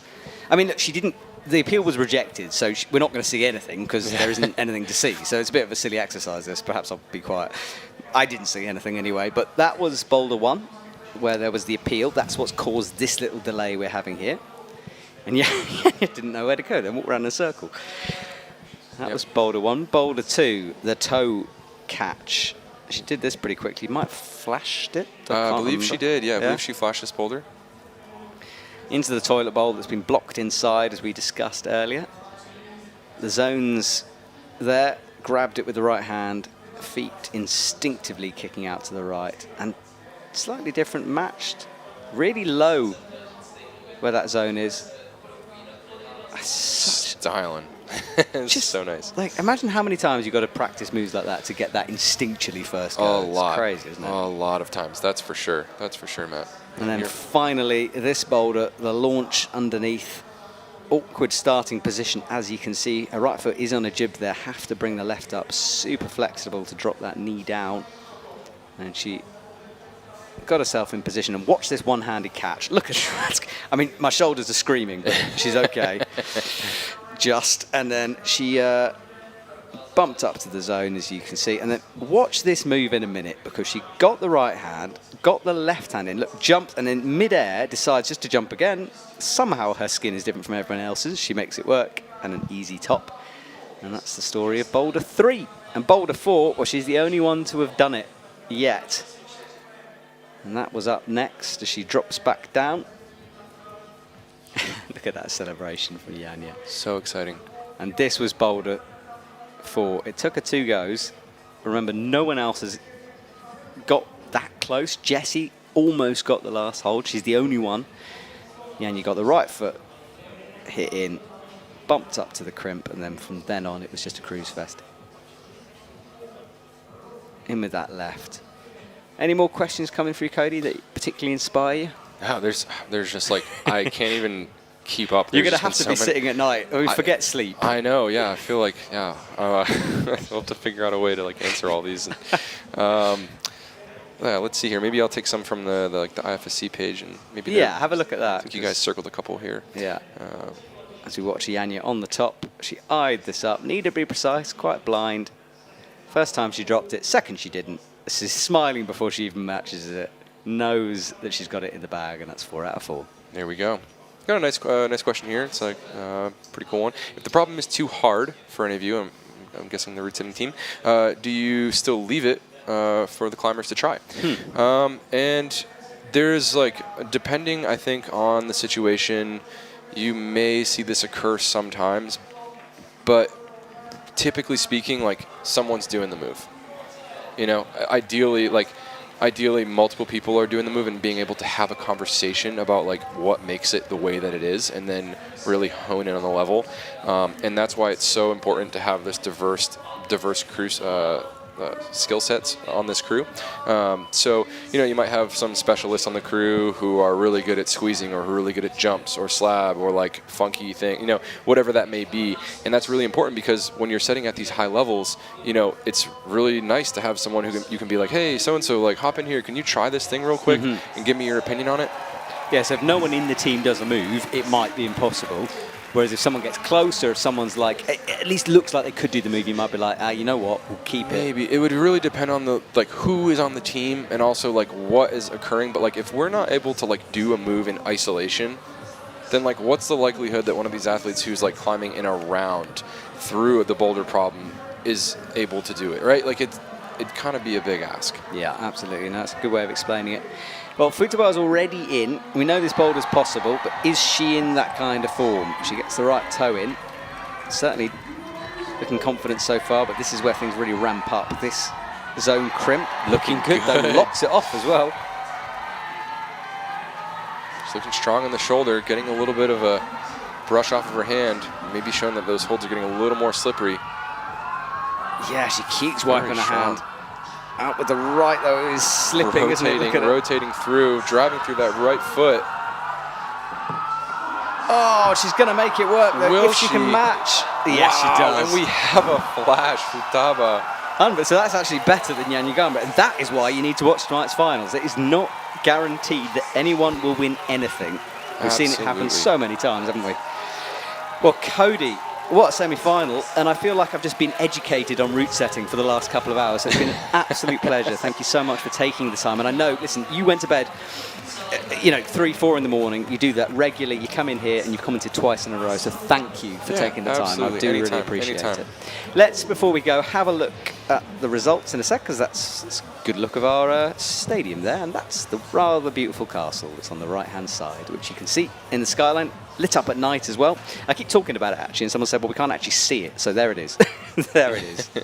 So we'll just wait for confirmation of the results. Cody, you will now literally leave me. You'll go down there, you'll pull all those off and set a final. Yeah. So we'll probably pull everything sooner than later, and then probably have to wait a little bit before we put things back up. Maybe take a little bit of lunch break and get on to it. Nice one. Well, that's our top 6. Jan Ugambret leading the way with 4 tops in just 6 attempts. Futaba Ito pulled out some magic on Boulder 4. She goes through with 3 tops.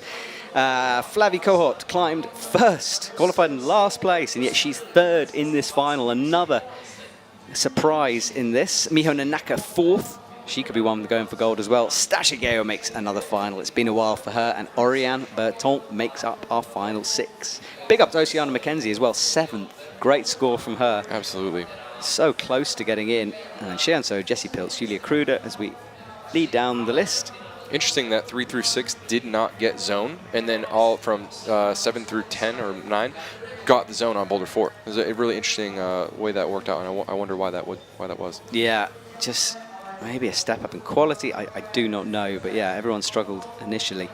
And then Katja Debovitz and last Helene Janicot coming along with her bouldering, but more of a lead specialist, but good to see her regularly making semi-finals now and looking good. So we'll say goodbye. We will return 7 p.m. Central European time. It will be myself and Sean McColl in the commentary box as we watch an exciting women's final. I've been joined by Cody, the route setter, all afternoon. Thank you for watching. Thank you, Cody.